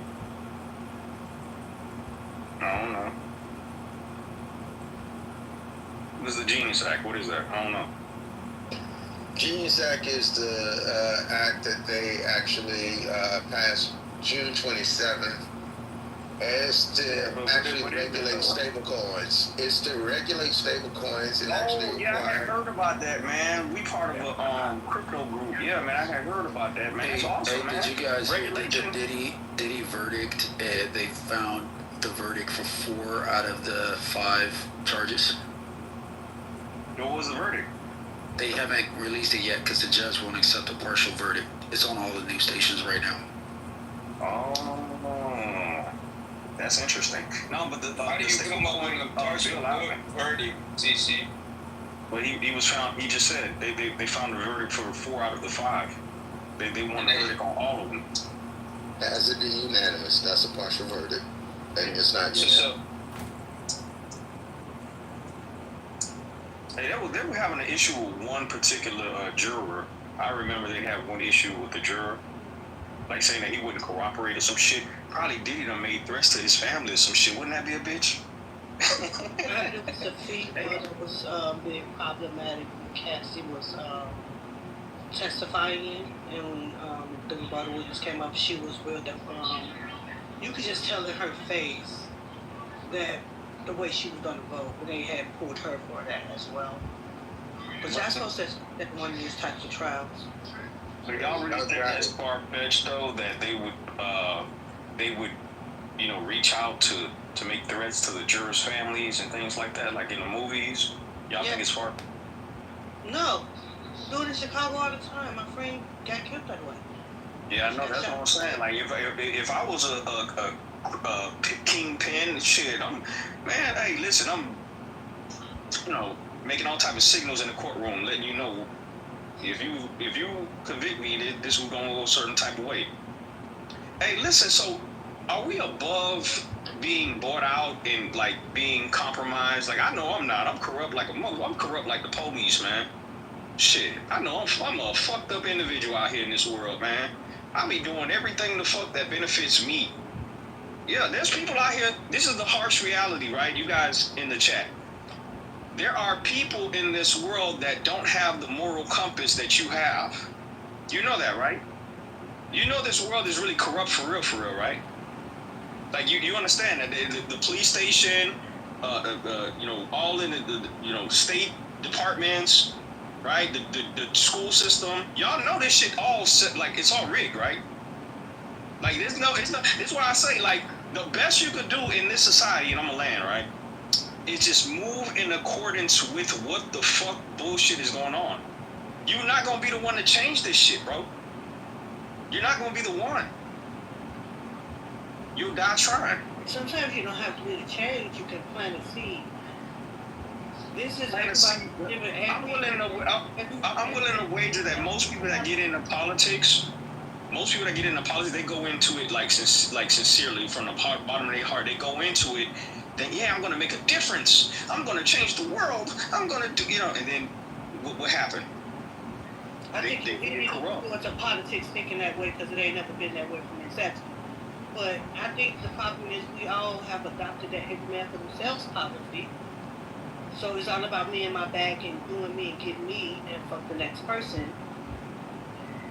And that's where the world is now. So It's going to be like that regardless, though.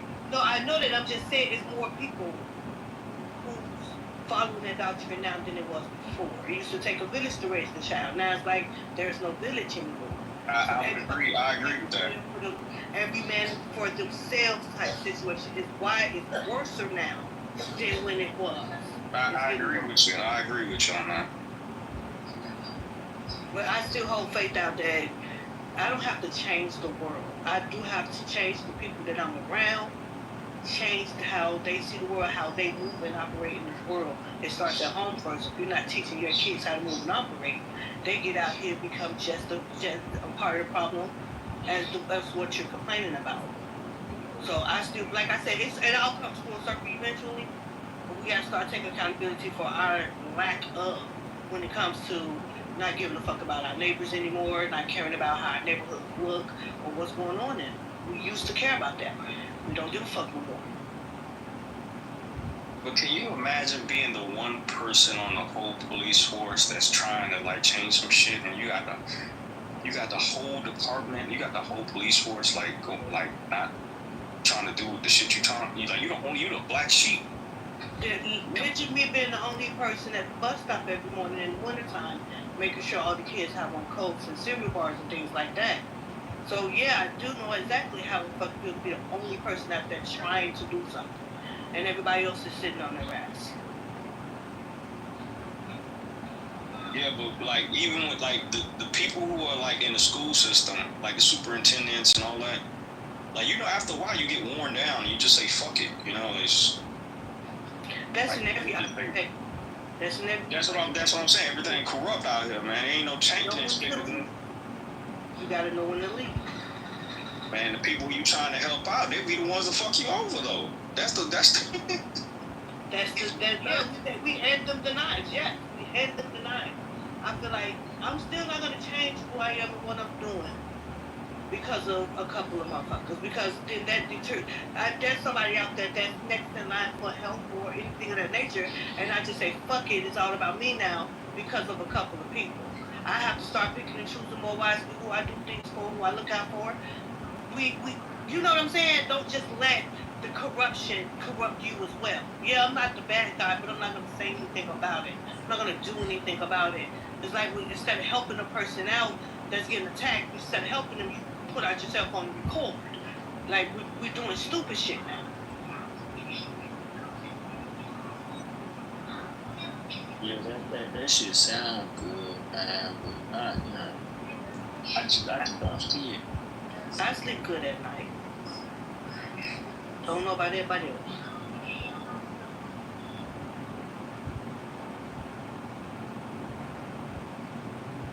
A lot of wicked people sleep good at night. I don't know why y'all think that wicked people be having nightmares and shit like that. Like they don't sleep good at night. A lot of people sleep good as fuck at night. I didn't mention them at all because they don't compute on my radar. I give a fuck less about them. As long as they're not messing with my 3 L's, they can do them. My 3 L's.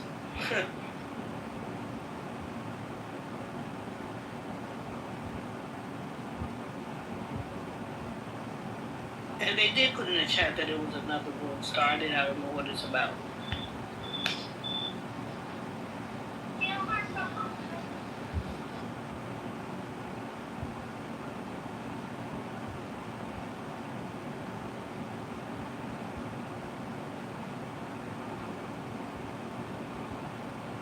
And then there were 3. Hey, so you killed the room, bro. Wasn't nobody else talking. Shit, it's 5 o'clock in the afternoon. People about to get ready for dinner. Including myself in a minute, shit. What you finna cook? No, we already had asparagus and some chicken wings and shit. Mushrooms. And then there were 2. You might as well go ahead and boom this shit, man, cause shit. Oh shit, wait, Harold just came on stage. Don't nobody want to come up on this shit, talk they shit? Peace. I thought the conversation was still going on from earlier. Y'all was reading a big, beautiful bill last. Saw the room still open. We up and close down? Yeah, they probably gonna boom this shit. What is this bill? I don't know what the fuck this bill is. Well, the gentleman by the name of Lou, he was reading it, and you know everybody was just kind of giving their commentary. You might have to go back and listen to the replay, or just go online and see if you can find the new updated modified version of the bill, and just kind of read it for yourself. It'll tell you exactly what you need to know. But I found it so astounding because. I'm only speaking on black people, number one, because I'm black and I'm concerned for my people. Earlier, when the brother was reading the bill, what I found to be so alarming yet astounding was that even though he didn't necessarily agree with the bill, he at least still had the mental fortitude and objectivity to simply read it and learn what it says. Even if you don't agree with it, he was still able to sit there and read it for everybody and just understand, like, hey, even though we might not agree with what's going on, let's just read it so we can be informed and know what's going on. Why? Because we don't need to be in the dark. And yet there were a lot of people, well, I don't want to say a lot, there was a couple of people. There was one young lady, her name by the name of Chaotic. She kept over talking and yelling and interrupting and like talking out of turn and being belligerent and aggressive. And it's like, ma'am, why? For what? Like we're just saying, nobody's taking a side about it. We're simply reading it and we're understanding what's going on. Why is that so bad? So let me yield there. But that's all. I guess that's all I wanted to say. If you were given the space for people to speak.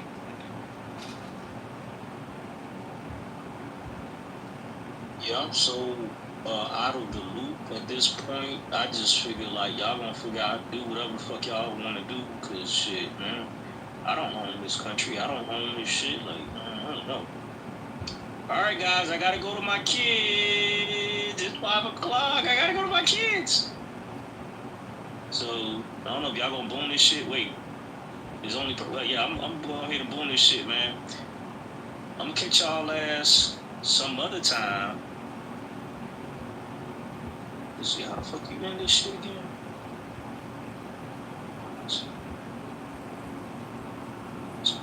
Yeah. And here it is. Dirty South Haitian, man. I'll see y'all.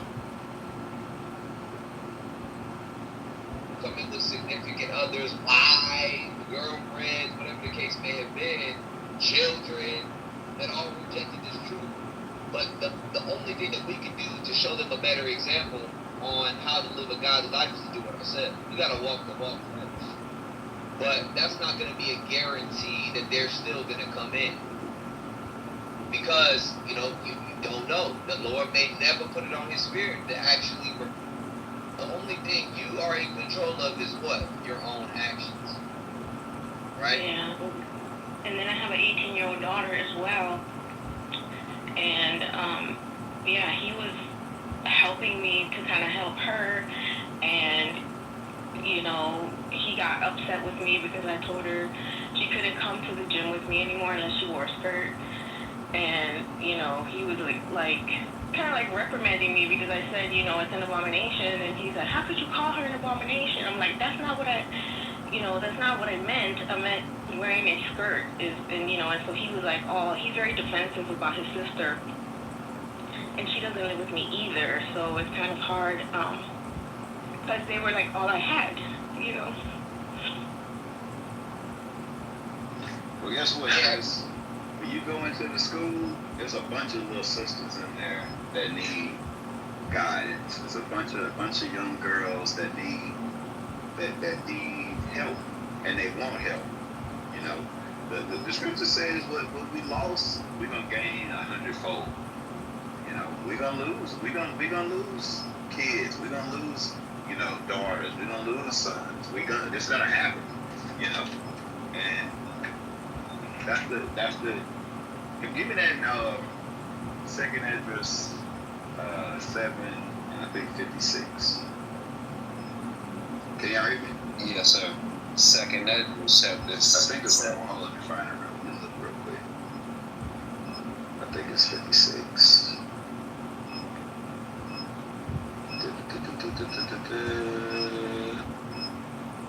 That's it. 57. 56. Start at 56, 57. Second Ezra chapter 7, verse 56. For while we lived and committed iniquity, we considered not that we should begin to suffer for it after death. Right, that's all of us. That's me, you, our kids, everybody. We lived in a way that wasn't right, and we never really thought that it was consequences for it. Read. Then answered he me, and said, This is the condition of the battle, which man that is born upon the earth shall fight. Right, this is your fight that you gotta fight right now. You know, it's gonna be your kids. You know, you're gonna have to fight it. That's the condition of the battle. You know, me and my wife, we had to fight that fight. You know, with our son, and a lot of people had to fight that fight with their kids, their family members, their mothers, fathers, whatever. But that's the condition of the battle. That's the fight that we in. We gotta fight, you know, our personal issues, family issues, and congregational issues. That's the fight that we're gonna have to fight until we end this earth. You know, and we just can't be weary in it. Give me in Sirach 2, verse 1. You know, it's gonna be tough. That's why we have the Sabbath day. That's why we have these feast days. That's why we have all of this. So while we're trying to fight that fight, we're not fighting it alone. Sirach chapter 2, verse 1. My son, if thou come to serve the Lord, prepare thy soul for temptation. You gotta prepare, you know.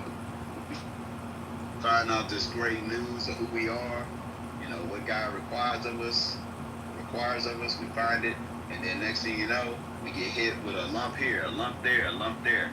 You know, where we tempted to say, this ain't for me, I'm gonna do something else. The scriptures say you gotta prepare yourself for that temptation. Read. Set thy heart aright, and constantly endure. Constantly endure meaning it's things that's gonna happen to where you're gonna have to put it back in perspective and move in the right spirit. I mean, things gonna keep happening over and over and over again. Everything gonna be good one day, and then after that, then the next day, everything ain't good. So you're gonna have to constantly endure, meaning you're gonna be faced with trials daily. That's why, you know, you see Paul say, I died daily. Why? Because it was something that he had to deal with every single day, whether it was his personal sins, you know, the sins dealing with his family sins. You gotta think about it. Paul was a Pharisee, right? He was a Pharisee of the Pharisees. You think they didn't have other people that had been knowing him his whole life? That's like, bro, what are you doing? Why are you following Jesus? You know, you used to be, me and you, we used to go kill these Jews. Now, all of a sudden, you want to be, you want to be a Christ follower? You following this? We used to put them to death, right? Then you got to deal with congregational trials, and we read about that. I got to deal with Corinth, the Galatians. You had to deal with all these different trials all over again, right? You know, to the point to where he was like, I'm not even getting married. He's like, because I'm not trying to deal with that issue with kids and whatever, with all the stuff I'm dealing with. I'm trying to just deal with the Lord right now, the Lord's business, right? So you're going to have to deal with that. That's what we're going to have to go through, you know, and it is what it is, you know, but that's the condition of the battle, you know, and I know it's hard, especially if, you know, they was all you got and this and that, but that's why we have a body. That's why we have.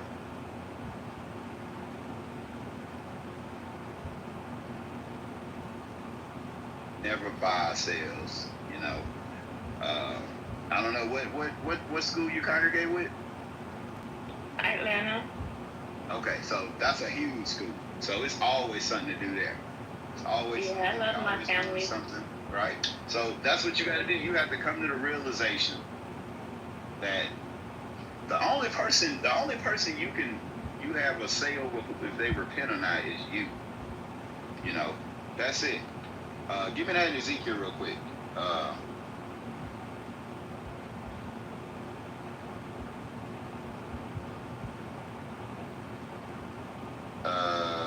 14:20. That's it.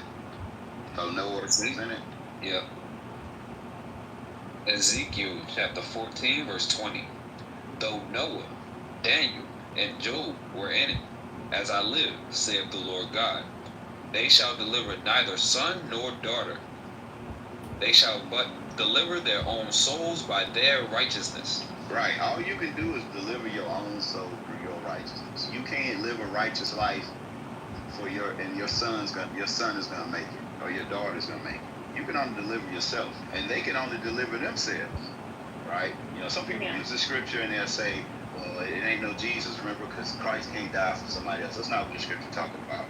You know, just talking about as individuals, we are accountable for our own sins. Christ died, so we have the opportunity to repent, right? But through Christ dying, you still have to do the work yourself, and that's the only thing you can worry about. You know, when you step back and you think about it as a bigger picture, right? When you think about we done been on this earth before, we done came back, we got a soul that's done came back on this earth before. You're just in a body. You start thinking about it, them ain't your kids. You know?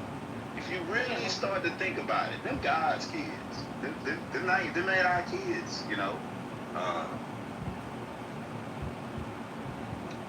It was just painful because, you know, like he started coming with me. I was putting fringes on all the clothes, and he was like, yeah, that's so right, Mom. Like, you know, it's true what you're saying about the pastor. He doesn't know what he's talking about. This sounds more like the truth. And, you know, and then one day when we were coming home, he was just like, you know, well, how do you know that everything that, you know, then he just like flipped on me like all of a sudden. And well, that's because he's unclean when it comes to you and his father.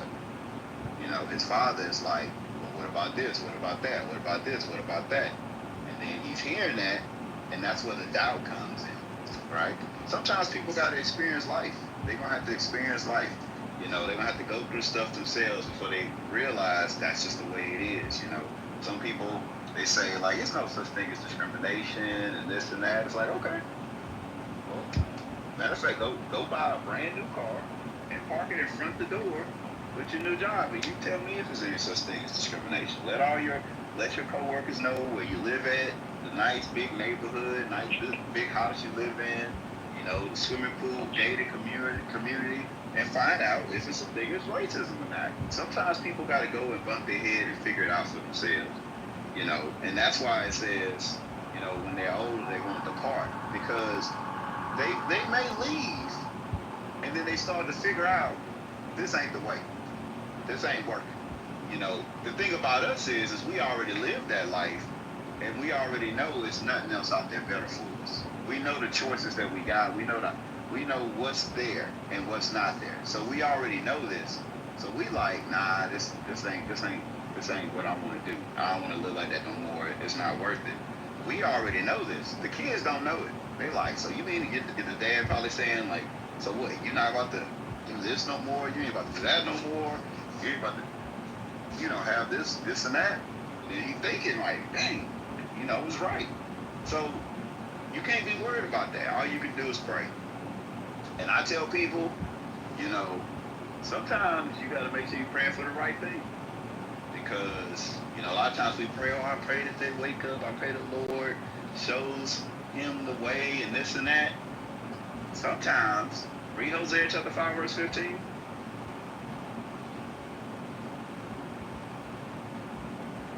Hosea chapter 5 and verse 15. Put some life in your voice, read it. Yes, sir. I will go and return to my place till they acknowledge their offense and seek my face. In their affliction, they will seek me early. So, sis, how God said, what's going to make us seek the Lord? Our affliction. Our affliction. Sometimes you got to pray that they go through the ringer.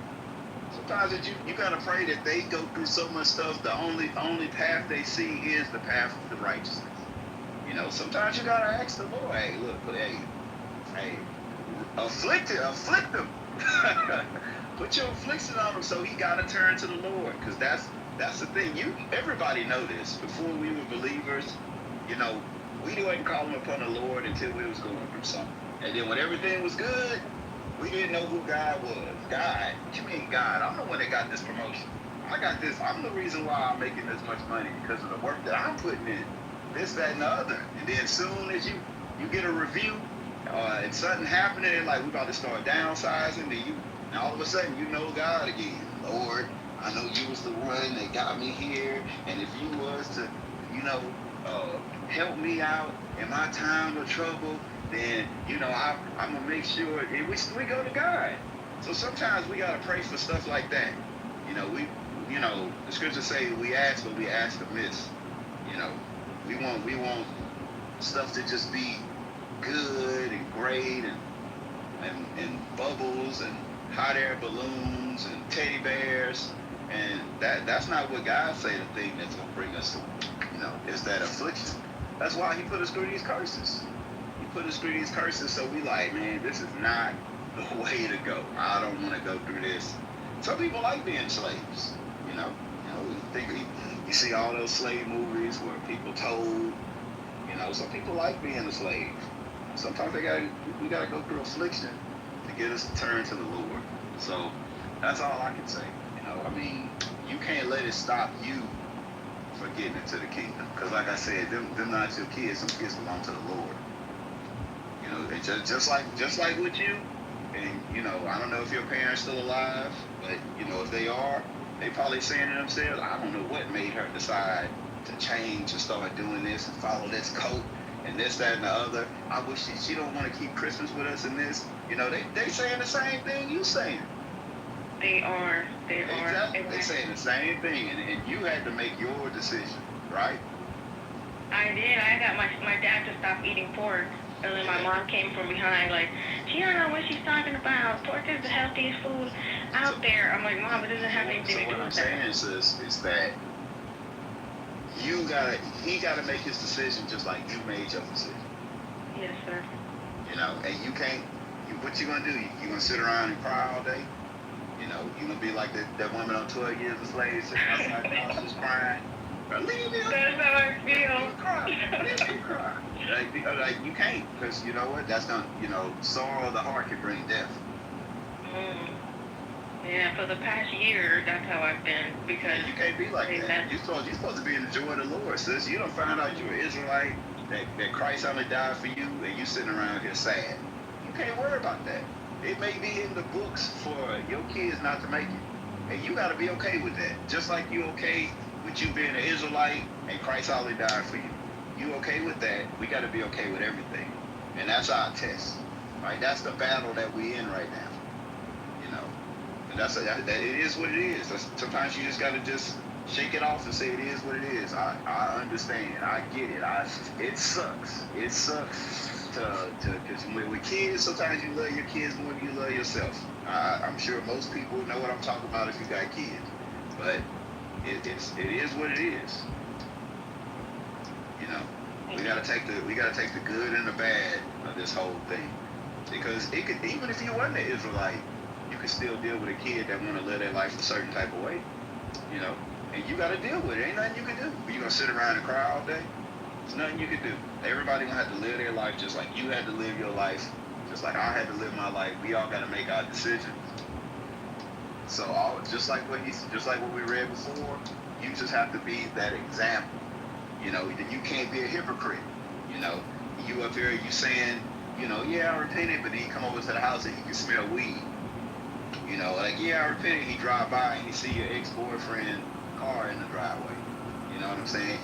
You can't be a hypocrite in his eyes. He got to be able to, when he looking at what he dealing with, what he doing, the people he around, and then he see you, he got to see a princess that's living in accordance with God's law, statutes, and commandments. That's what he got to see every time he see you. So he can be mad all he wants, but he got to be like, you know what? You know, Muhammad's doing what the Bible say do. And then when he ready to make a pivot, he want to pivot your way. You know, but if you're a hypocrite, you know, you ain't no different than everybody else. You know, you just don't have as much fun as they do in his eyes. It's like, oh yeah, she'll, you know, she's just the same as the Christian church, but at least I get to go to the club on Friday night. She the same as the Christian church, but at least I get to smoke weed. I can get drunk. I can mess with all these different women. You know, so if you're a hypocrite, you know, you're not helping. So just make sure you do what you're supposed to do, and everything else gonna be the Lord's will. The Lord gonna take care of everything else. Yes, sir. Thank you. So, yeah, don't be down, sitting around sad all day. You know what I'm saying? I mean, you single? Yes. You want to get married again? Yes. Who want to marry a woman that's sad all day? Fact. Nobody. So you better live in the joy of the Lord. You know, go to Deuteronomy chapter 28, read verse 45. Deuteronomy chapter 28, verse 45. Moreover, all these curses shall come upon thee, and shall pursue thee, and overtake thee, till thou be destroyed. Because thou hearkenest not unto the voice of the Lord thy God, to keep his commandments and his statutes which he commanded thee. And they shall be upon thee for a sign. Verse 47 is what I want. Or verse 47. Because thou servest not the Lord thy God with joyfulness and with gladness of heart. Yeah, because you didn't serve the Lord with joyfulness and with gladness of heart. Right? We gotta make sure we remember that. We gotta serve the Lord with joyfulness and gladness of heart. We can't let the ills of the world take that away from us, because we deserve it. Everything that we going through, we deserve it and worse. Right? So because they didn't want to serve the Lord with joyfulness and gladness of heart, we in these curses, guess what? We can't do the same thing. Keep reading. For the abundance of all things, therefore shalt thou serve thine enemies, which the Lord shall send against thee. Right, so we serving our enemies because we didn't want to serve the Lord in joyfulness and gladness of heart. So don't fall into that, you know. Don't fall into that. You got to be happy. I mean, because at the end of the day, you could still think you a Gentile and doing the same stuff that your kids want to do. And then you can have all the fun in the earth, and they still turn their back on you. You know, never want to talk to you again for something. And then at the end of the day, you don't even get salvation. So you better be happy. I usually am. You know, when I'm around my sisters at the school, I'm really, really happy. It's just when I'm home and I've spoiled them, so they come over anytime they want, and they're just like, you know, we lost our mom. That's what they say. You gotta shut that door. You gotta create. Listen, I'm gonna tell you, when I went through that with my son, my wife, I applaud my wife, because she set up boundaries and barriers. I thought it was gonna be like, she was gonna be like you. I thought she was gonna be like you. You know, unhappy, sad, this and that. Nah, she was the one that was like, hey, look, check this out. You got this the calendar. You got until this day right here, and you got to get the hell up out of here. I'm sitting here like, I thought I was gonna have to be the one to put the smoke down. No, she was like, I ain't about to have this. I ain't about to live this kind of life. I'm not about to have it. You ain't about to be over here. Now she was sad.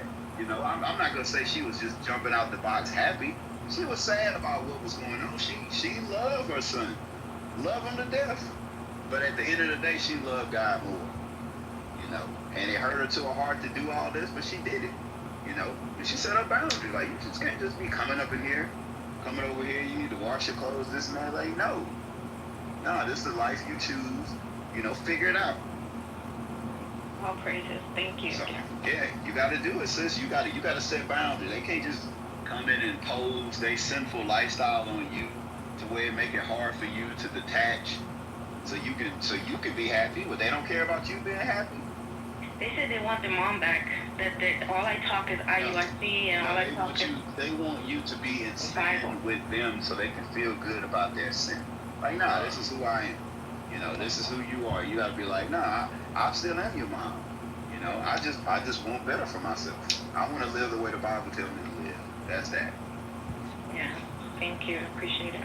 Yeah, because all that's doing, you know, like the scriptures say, give me that Proverbs.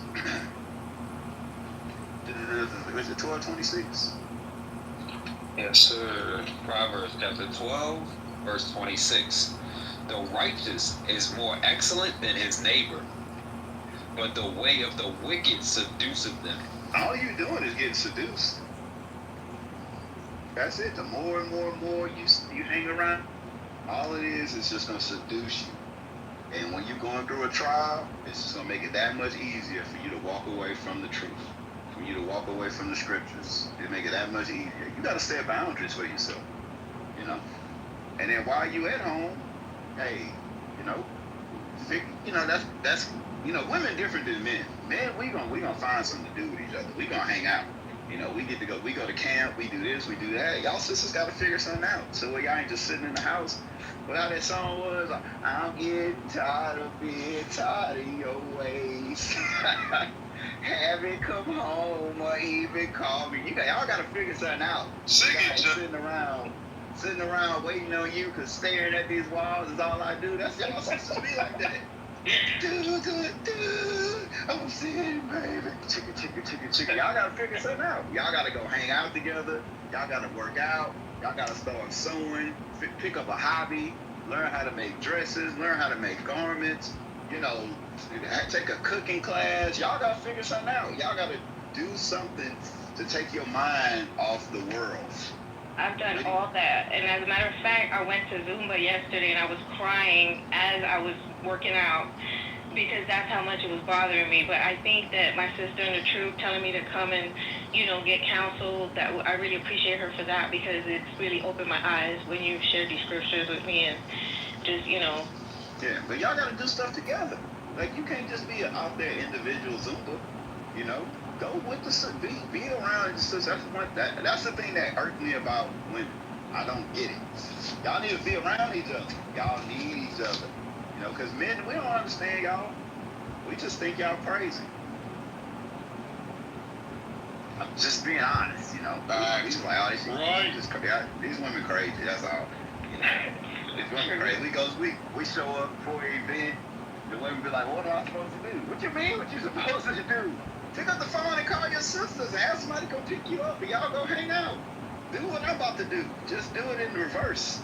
Do it with the women. Can you find out what time? No, you find out what time. All y'all sisters be shalom with one another. Shalom, sis. Find out. Figure it out. You know, y'all sisters gotta build some type of sisterhood, camaraderie with each other. We are there for one another because we don't understand. That's what Titus 2 all about. Read that Titus 2 and 3. Titus chapter 2 and verse 3. The aged women likewise, that they be in behavior as becoming holiness, not false accusers, not given too much wine, teachers of good things, that they may teach the young women to be sober, to love their husbands, to love their children, to be discreet, chaste, keepers at home, good, obedient to their own husbands, that the word of God be not blasphemed. Right. It's all that stuff got to be taught. Y'all got to be around each other to teach it. Y'all got to stop being jealous of one another. Y'all got to stop hating on one another. Y'all got to be there for each other. Y'all got to be, you know, because other sisters done been through this. So y'all got to make sure y'all, you know, hyping each other up. I don't know what they call it now. I'm old, right? But y'all got to be there for one another. And a lot of times y'all sisters don't do that, and y'all want to be up under y'all man all day. And then when he being around the brothers, then y'all getting y'all feelings about it. You don't love me and this and that. It's like, it's more sisters in the schools than it is men. How can y'all not have something to do? Right. It's It's like, I don't get it. Like, y'all, you got professionals, you got homemakers, you got teachers, you got executives, you got entrepreneurs, you got every facet of sisters in our schools, especially in Atlanta. You gotta be in the fit in somewhere. Y'all, whatever that spirit is that got y'all sisters like that, y'all gotta fight through that. No, I love my sisters. I just live an hour and 20 minutes away from the school, so that's why. And everybody seems to live far from me. So, but I'll figure it out. I promise. Yeah, y'all gotta figure it out. Somebody live over there close to me, maybe. I don't know, but y'all gotta figure it out. You know, at least where y'all could be on the phone with each other, on Zoom calls, laughing about stuff. Y'all gotta figure something out. So, you know, you've been Zoom for crying. We're gonna call the police on you. 1, 2, 3, 1, 2, 3, 2. Like, what's wrong with that? By the way, Judd, I think you're the only thing that stops me from crying throughout the day because I think you are hilarious. Well, I'll just say that. I guess. You're welcome. But yeah, y'all gotta figure it out. Y'all gotta figure it out. Y'all gotta figure it out. Y'all gotta be amongst one another and call one another and be around one another. Make sure y'all praying for each other. Y'all talking to each other. You know, y'all be too. Sisters, sometimes y'all just be, I don't know. Y'all be tripping me out. Y'all put y'all purse in the seat next to you, like nobody else about to sit there. I'm like, what's wrong with y'all? Y'all crazy. I ain't gonna lie, I walk into school and I'll be seeing that and I'll be like, you do know that we're gonna fill up. Why is your purse in the seat? Right. Like, that don't make any sense because a sister is gonna walk in the school and she's gonna be looking for a seat and you got your purse in the seat, basically saying, I don't want this seat is for my purse. I'm like, y'all sisters crazy. But whatever, you know. Y'all just, y'all are funny to me. Y'all better, I'm telling you, y'all better unify. Y'all better figure it out. Unify in righteousness. Not no, feminism. Unify in righteousness. How to get stuff done. How to get this, how to get us out of here too. Hey, folding platoon. Hey, go ahead, man. Yeah, not to be off topic, but you real good about getting the tune, man. Now, there's this hand video. This got to be like 3 or 4 years old this time, but you was talking to these bees, and you hit that tune for the Atomic Dog right off. Just as soon as you said it, man, that was fantastic. I'll never forget that. Wait, what I did? I don't know. Some cues in front of you, you was like, I bet it Atomic Dog came on right now, you go crazy. Like,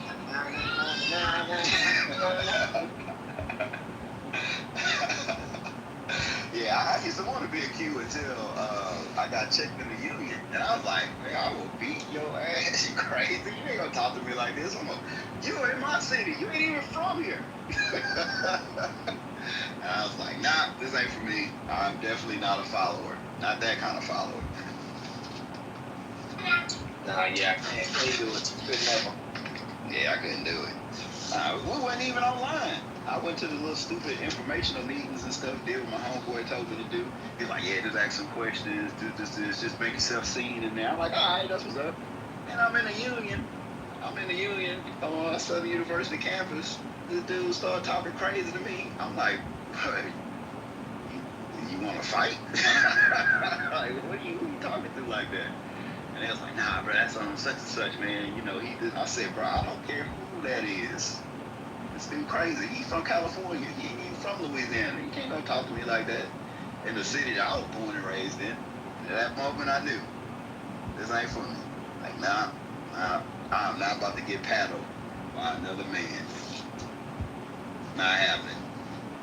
I will remain a GDI forever. I don't know, some of y'all that went through that, I don't know how y'all did it, how y'all allowed yourself to get paddled by another man. Who ain't used to be in a fraternity? Hey, they was doing worse than that.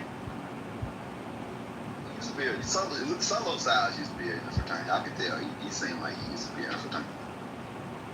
You let another man paddle you solo? Keep it real. I was in an original friend. I was in the Mason. Oh, did they paddle you? Didn't they? You had to ride to go, didn't you? Nah, I ain't right. Bro, you ain't have to ride to go. First thing. Well, it's all the you gotta like stab yourself in the chest with a. Don't you gotta cut yourself with a knife and ride to go? Nah, all that's just similar to. Now let's say we do it the right way without the got it up to that. Oh, okay. So they ain't make you ride a goat. You rode a spiritual goat. Yeah. Oh, okay. It was a fake man. Yeah. Some dude tried to get me to be a Mason one day. He come to me. He was like, "Are you a traveling man?" I was like, "Yeah, I travel all over." I didn't know what he was talking about. He was like, "Nah." I said, "What are you talking about?" He was like, "Nah, are you a Mason?" I'm like, "No, I don't want to be that. I'm good, right?" But I was in the truth at this time. But it was funny. Like, you a traveling man? A traveling man? It's a weird way to start a conversation. But yeah. I don't know where we was at. But y'all gotta, we gotta be joyful in this truth. No matter all the stuff that we go through, we gotta keep our heads up. Like, go back to Sirach 2. We didn't finish that. Sirach chapter 2 and verse. You want to start at 1? Chosen, you said a dude tried to pick you up at the laundromat? What the hell? That ain't been chosen.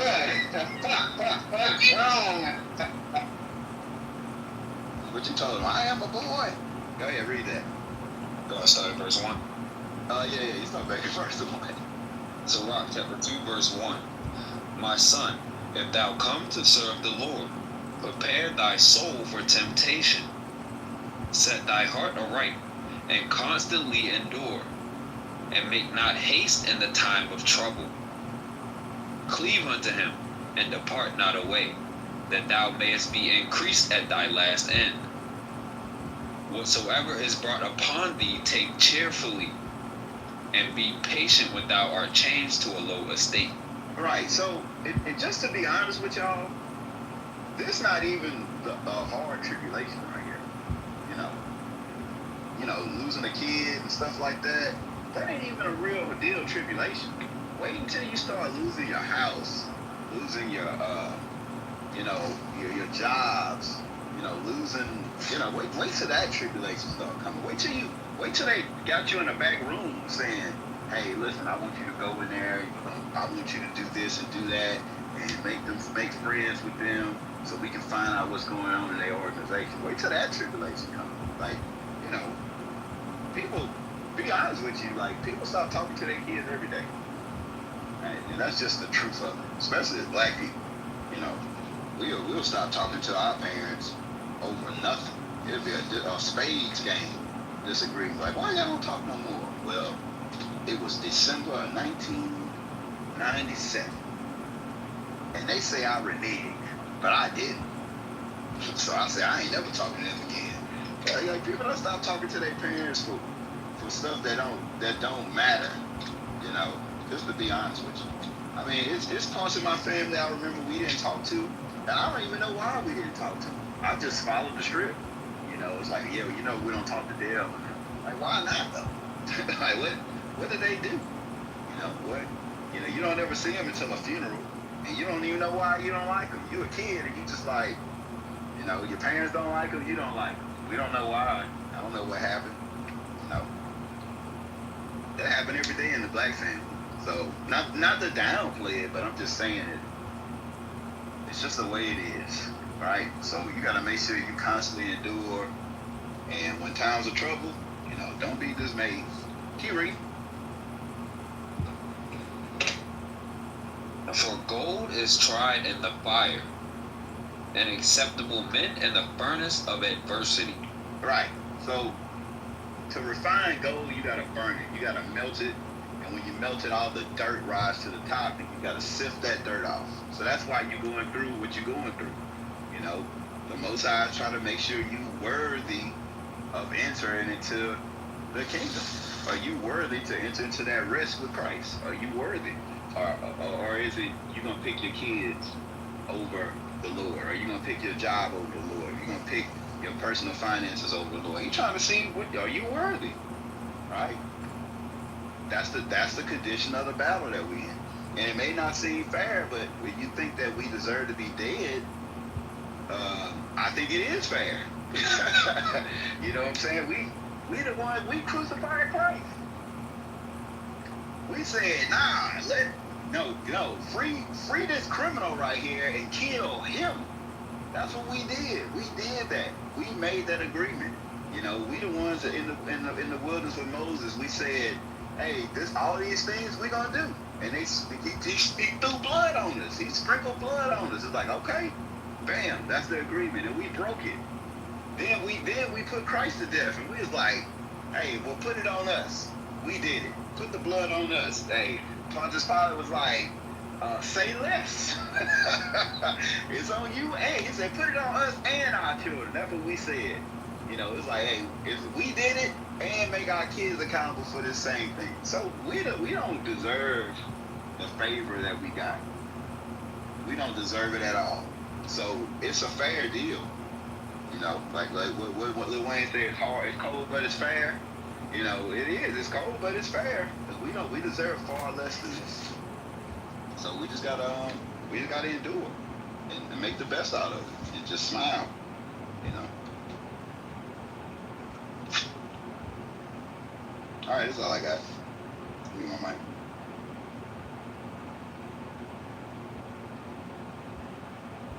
Oh, we got Ben Chosen up here. Ben Chosen, bro. What's up, bro? Dude's hitting on you at the laundromat. See, I just came up here just to bring context to the statement.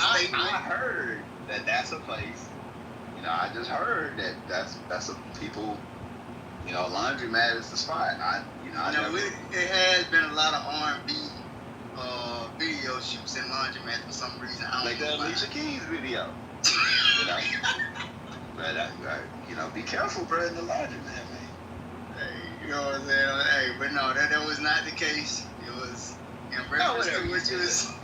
Whatever you say, man. Listen, it's a no judgment zone, bro. I don't judge you, bro. You know, he was hitting on you. You wasn't hitting on him. God, that don't make it no doggone better. Oh man. Oh man, dang, Jared. You know I'm messing with you, man. Ben Chosen my guy, man. You know, 4 flats on a Cadillac or something like that. Yes, sir. Yes, sir. I'm headed to the gym though, shoot. But I just come on here just to holler. Yeah, go to the gym, fatty. I'm working on I'm in the gym because I'm a fatty. I want to be a loose daddy.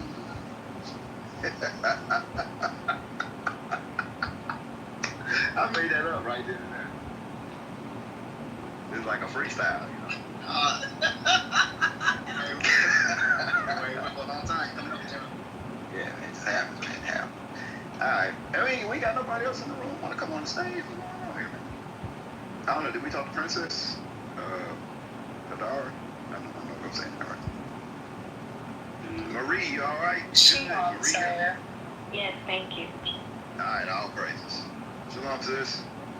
Shalom, sir. Most High First Bless leadership and family. What's up with you? You had a question or a statement? Thoughts on the topic? I came up because I was asked to come up by Ralph, but Ralphie, man. then I heard, but then you guys were talking about being bashful, and then I raised my hand and was like, you know what, don't do that. So, I guess what I have on the topic, does Christianity create atheists? Yes. Because the leaders of the churches, the leaders of the congregations, they're hypocrites. So because our people refuse to read the Bible for themselves, the pastor becomes their God. So now they have pastors like Pastor Pam, and so then now they have no choice but to believe in the version of God the pastors gave them, and the members and the leaders live contrary to the Bible. Just like, back in the day of the scribes and the Pharisees, they're stumbling at what we in this truth consider the milk. And that's because, they're not the guys, so they don't have the answers to help our people repent.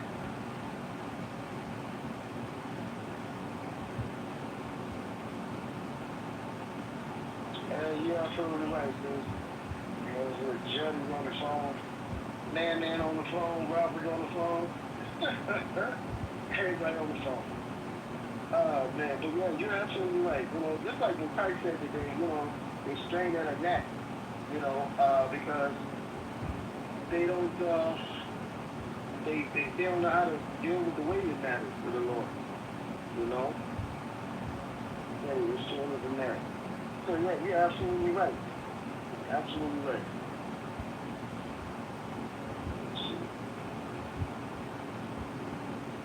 Can you hear me?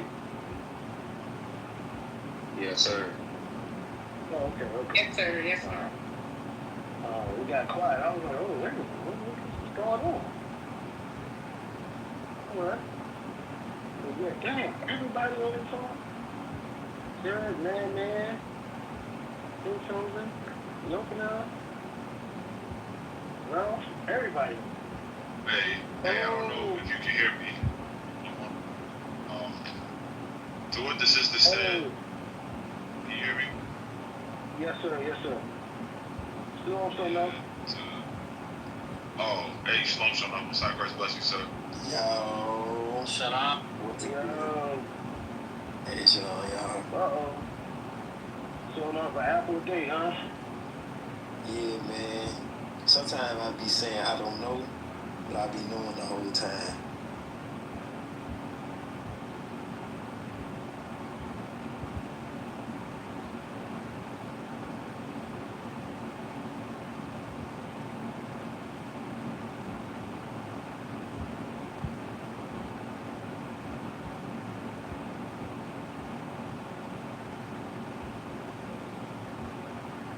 Hey, showing up.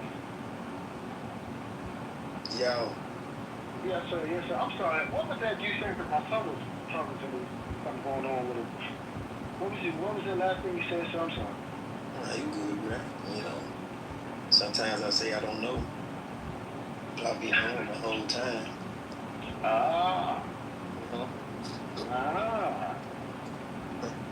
So when creatures come up here, that's what I'm gonna do from now on. Whenever creatures come ask questions, I'm just gonna say I don't know. And then force them to have to explain their side. And then after they destroy themselves, then I say something. I was talking to the Northern Kingdom brother this morning. He talking about that Judah not Israel. Yeah, I heard that. He said Israel is not Israel? Yeah. And the scripture that he used to try to justify it, it was bonkers. I mean, I'm starting to think he may have been a little bit off his rocker. He used Deuteronomy 28, and what did he use? 22 and down. It says blasting. He said, yeah, man, they're talking about cannons and gunpowder. I said, nigga, you retarded. Nigga said, I'm retarded. But it's just crazy. So then he still wanted to get a reference to that verse to try to support that the blasting was talking about guns after he just found out it wasn't talking about guns. And then he never went to the reference that he said that he had. He was going to try to use like Andrew Jackson and the cavalry and so forth when they came against Northern Kingdom over here. I'm here to y'all Northern Kingdom niggas. I mean brothers. You know what I mean? Y'all just niggas too though. Just I'm trying to know that. Y'all niggas too. But I knew what he wanted to use. It's just that, sometimes I say I don't know, and I be knowing. Hey, shout out to y'all Northern Kingdom, man. Make sure y'all bow the knee to Big Judah. Make sure y'all do that. And since we're talking about it, let me just throw this out there for good measure. Hey, Rita, can you read Psalm 76 and verse 1 real quick? Psalms chapter 76 and verse 1. In Judah is God known. His name is great in Israel. The Bible says in Judah is God known. His name is great in Israel. Without Big Judah, y'all still be worshiping the sun. Going around the fire. I don't care if you say it's racist. I don't care. It's idolatry. You be going worshiping the sun, sacrificing people at the top of Machu Picchu. You know what I mean? Sacrificing people on top of them pyramids, rolling their heads down the steps. Y'all still be doing that if it wasn't for Big Judah. So guess what? You're welcome. Right? I also read that in Isaiah chapter 48 and verse 1. And I'll be quiet. I'll be quiet for a little bit. Isaiah chapter 48 and verse 1. Hear ye this, O house of Jacob, which are called by the name of Israel, and are come forth out of the waters of Judah, which swear by the name of the Lord, and make mention of the God of Israel. The Bible says that all the tribes come forth out of the waters of Judah. You know what I mean? At the end of the day, all y'all what did they say on Boys in the Hood? That's right, everybody. All y'all come from the waters of Judah, All that prideful talk, that's what the scriptures talk about, though. He's just a perfect example about Ephraim envying Judah. That's all, It's just Ephraim envying Judah. And it's okay, Ain't no sweat off of big bros Judah back. Y'all just stay behind Judah, and we continue to protect you. Now Northern Kingdom, if it wasn't for Judah, there'd be a lot of other Judites who would just be tearing y'all up as to why y'all not Israel. Y'all do know it's the Black Americans that did most of the research to be able to support that y'all Israel, right? You do know that, right?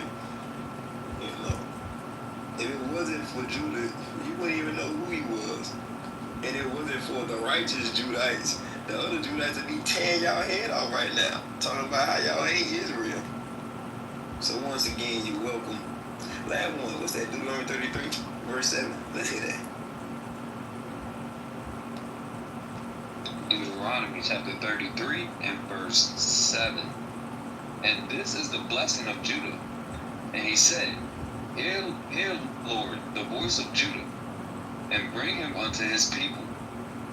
Let his hands be sufficient from him, and be thou an help to him from his enemies. The Bible says that God's going to hear the voice of Judah and bring Judah unto his people.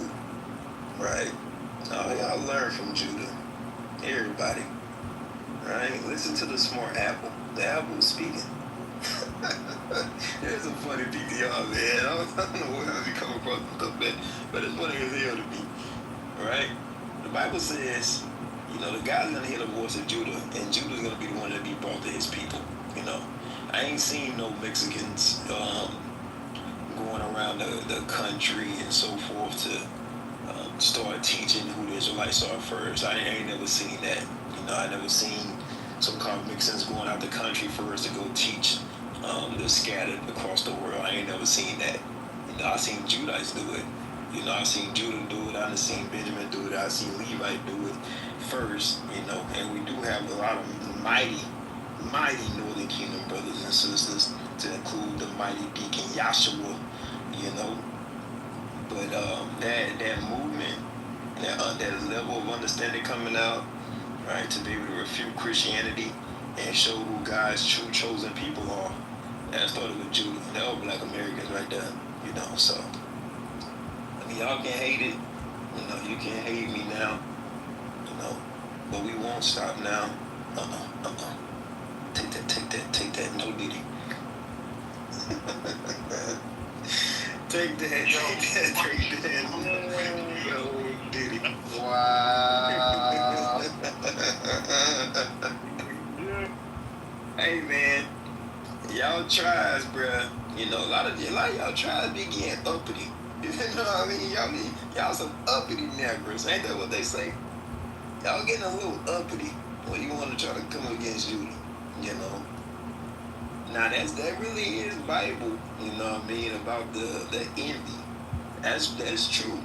You know what I mean? If you have hatred toward Judah, guess what? You ain't gonna enter the kingdom of heaven. It ain't gonna happen because you hate your brothers. You know.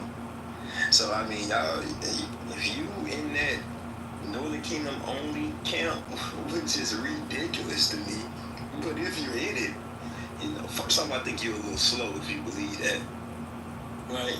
But number two, if you're in it, you better come out of it because it's dumb. All right, I gotta take a call. Lord. That's right. Hey, Shalom, Jew. What's our crazy question? How you doing, man? Shalom, Eddie. Shalom, what's on your question? Good to see you, man. Yo, he's back? What the? Congratulations. Thank you, sir. Yeah, I got a chance to see Hezzy back in May. You know what I'm saying? Glad to see you, Jew. As I thought you fell off. No, sir. I'm here. But the deal with the ghost, man. Hey, listen. The Lord blessed you with such a austere voice, man. You got to utilize that thing, bro. Yes, sir. Got to rattle some of these headphones and phone speakers. Yes, sir. All right. Oh, praises. So low, you're back. Yes, sir. Yes, sir. Oh, praises. All praise to the Lord. You. Yeah, I think I'm going to retire this photo. You died. It's like you want me to be mean. Like, I be trying to be nice. I be trying to keep my mic muted. I'm trying to put it. I'm trying to have a moment here. Okay. All right. Well, don't include me in it, because I'm just yeah. Listen. I think it's time to retire this photo for his UGL Hall of Fame. The photo. You gonna give me the doctor, man? Yeah, man. What's up next? The doctor gotta go, man. You know. He got his PhD in scriptural understanding, and I think his job is done right now. You got your doctorate in scriptural understanding?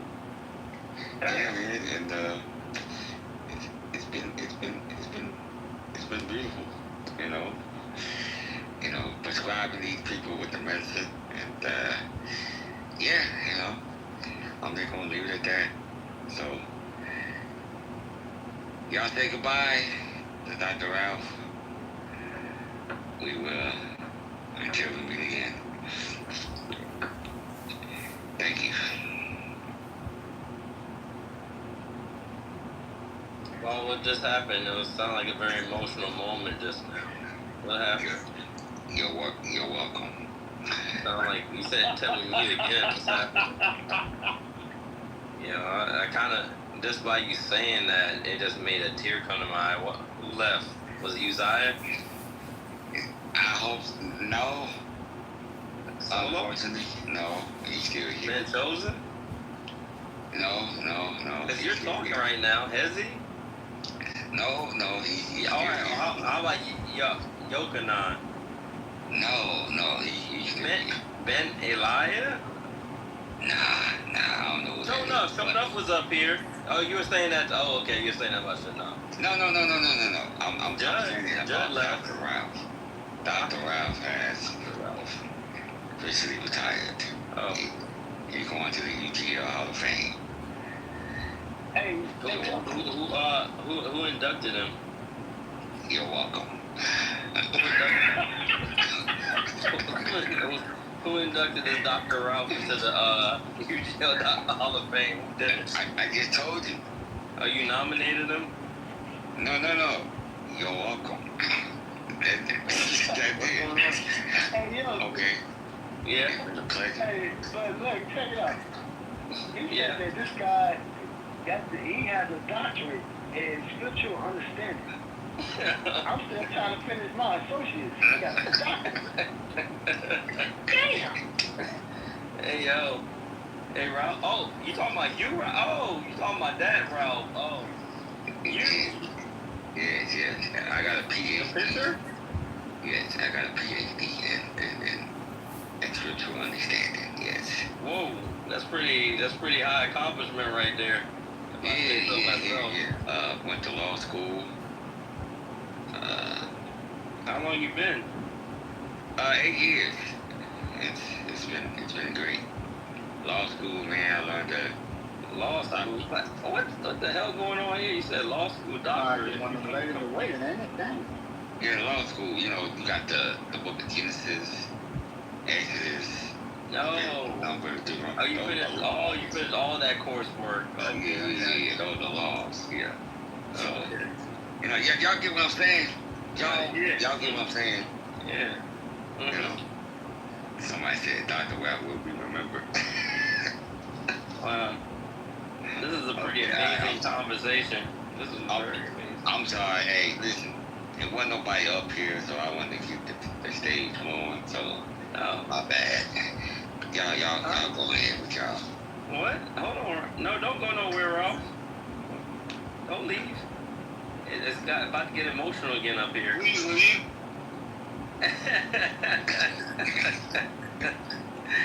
Hey, because I don't want you to leave me. Hey, Ralph, come back real quick. It's an order. Now I'm gonna mute. Shalom. Okay, alright. Well, let's continue. Hey, so what's going on today? What's the topic today on here, Ralph? Can we go over it? Yeah, so the topic is, does Christianity create atheists? Well, Ralph, do you think that's the case? Well, on the files here, yes. Yes. Yes. So now, I have a difference of opinion. Uh-oh. Are you curious? Yes. Take it easy on me. Alright, I'm about to give it to you. Not gonna go long, I'm just gonna make a statement. I think everyone in Christianity is atheist. Damn. What's the bomb? A little bit different. Say it again? You know what I think? What's up? Everyone in the Christian church has been misinformed. That's your counter argument. Okay. That's pretty are they deep right really there. atheists, or they just misinformed? Shoot. You think, okay, who up here is backing me up, and who up here is backing Ralphie up, and who has a different opinion? I think Solo and Uzziah would agree that Christianity is correct. Lie. Christianity is what? That is a lie, my friend. Oh, I'm sorry. Come on, man. I'm just saying, you know. I'm sorry. I don't mean to laugh anyone to scorn. I don't mean to laugh anyone to scorn. I mean, I am doing it, but I'm Team Joseph. Yay! Hey, come on. Who has hey, just like we have the Democrats and Republicans, we have room for independent. Come on up. Come on, independent.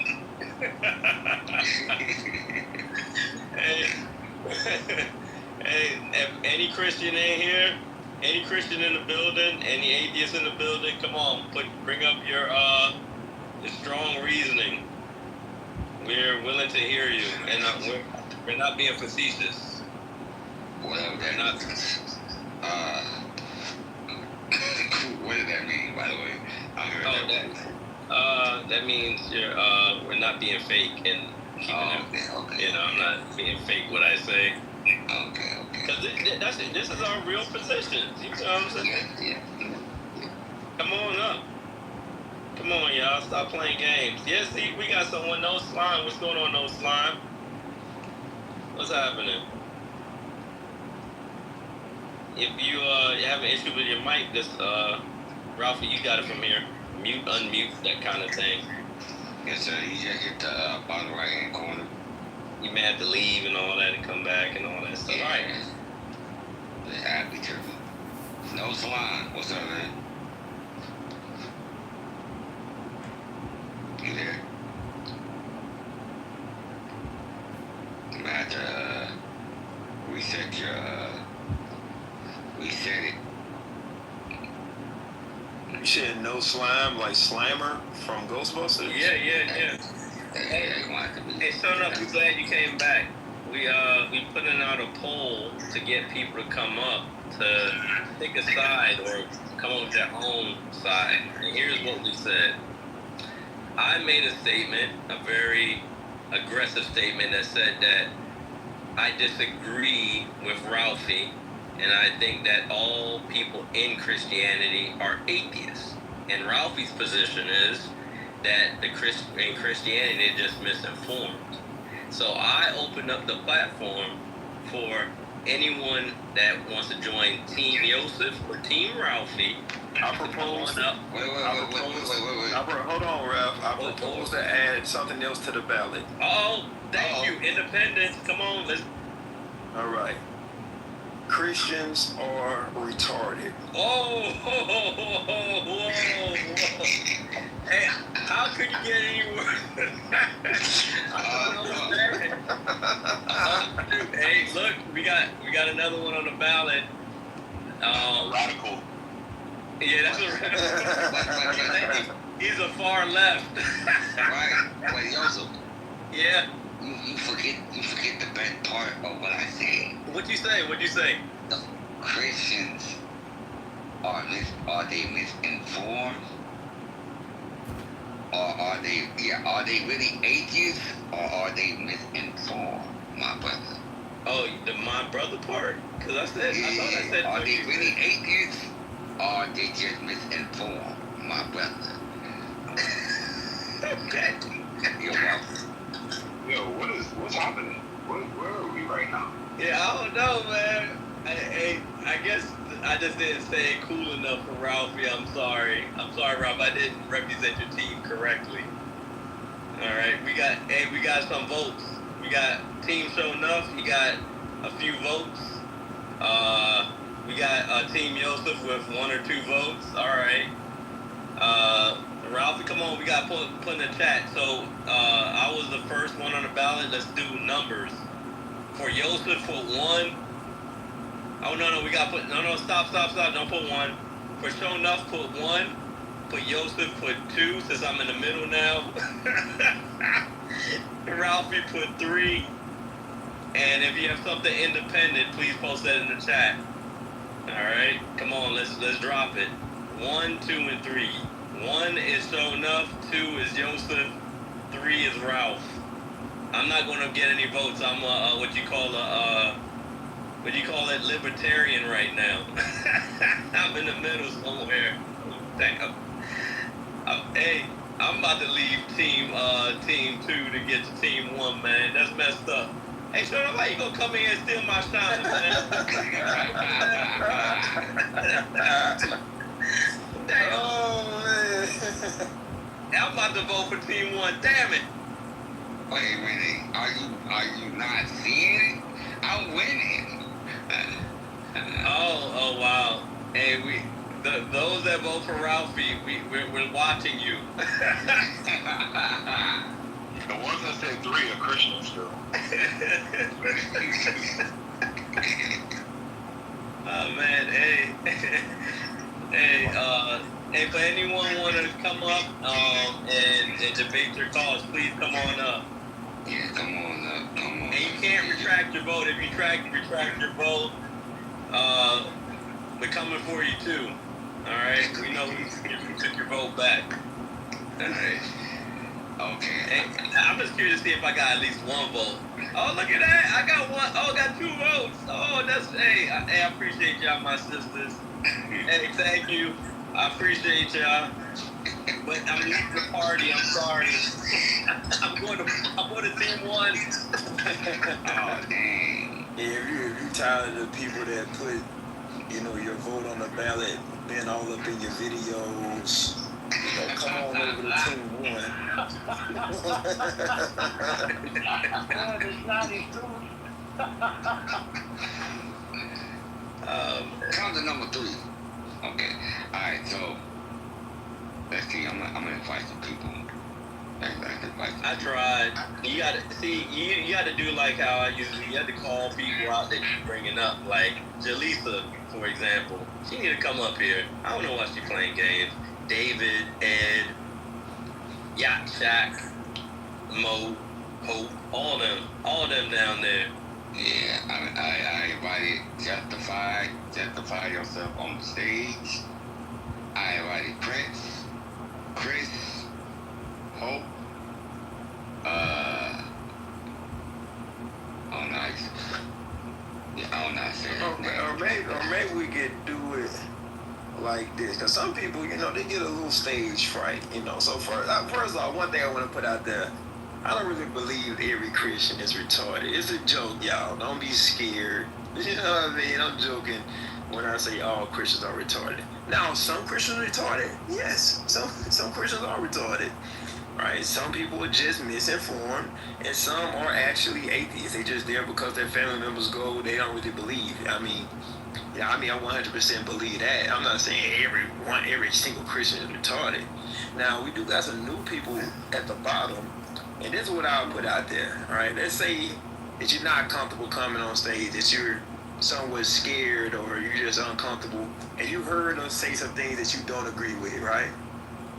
You can feel free to put it in the chat. Like if it's a topic of discussion that you think that we explain wrong or we got the wrong stance on, well, put it in the chat and we'll get the ball rolling for you. And then you can come up. How about that? You know what I mean? I'm sorry, so enough. That picture. I don't know if I believe an apple.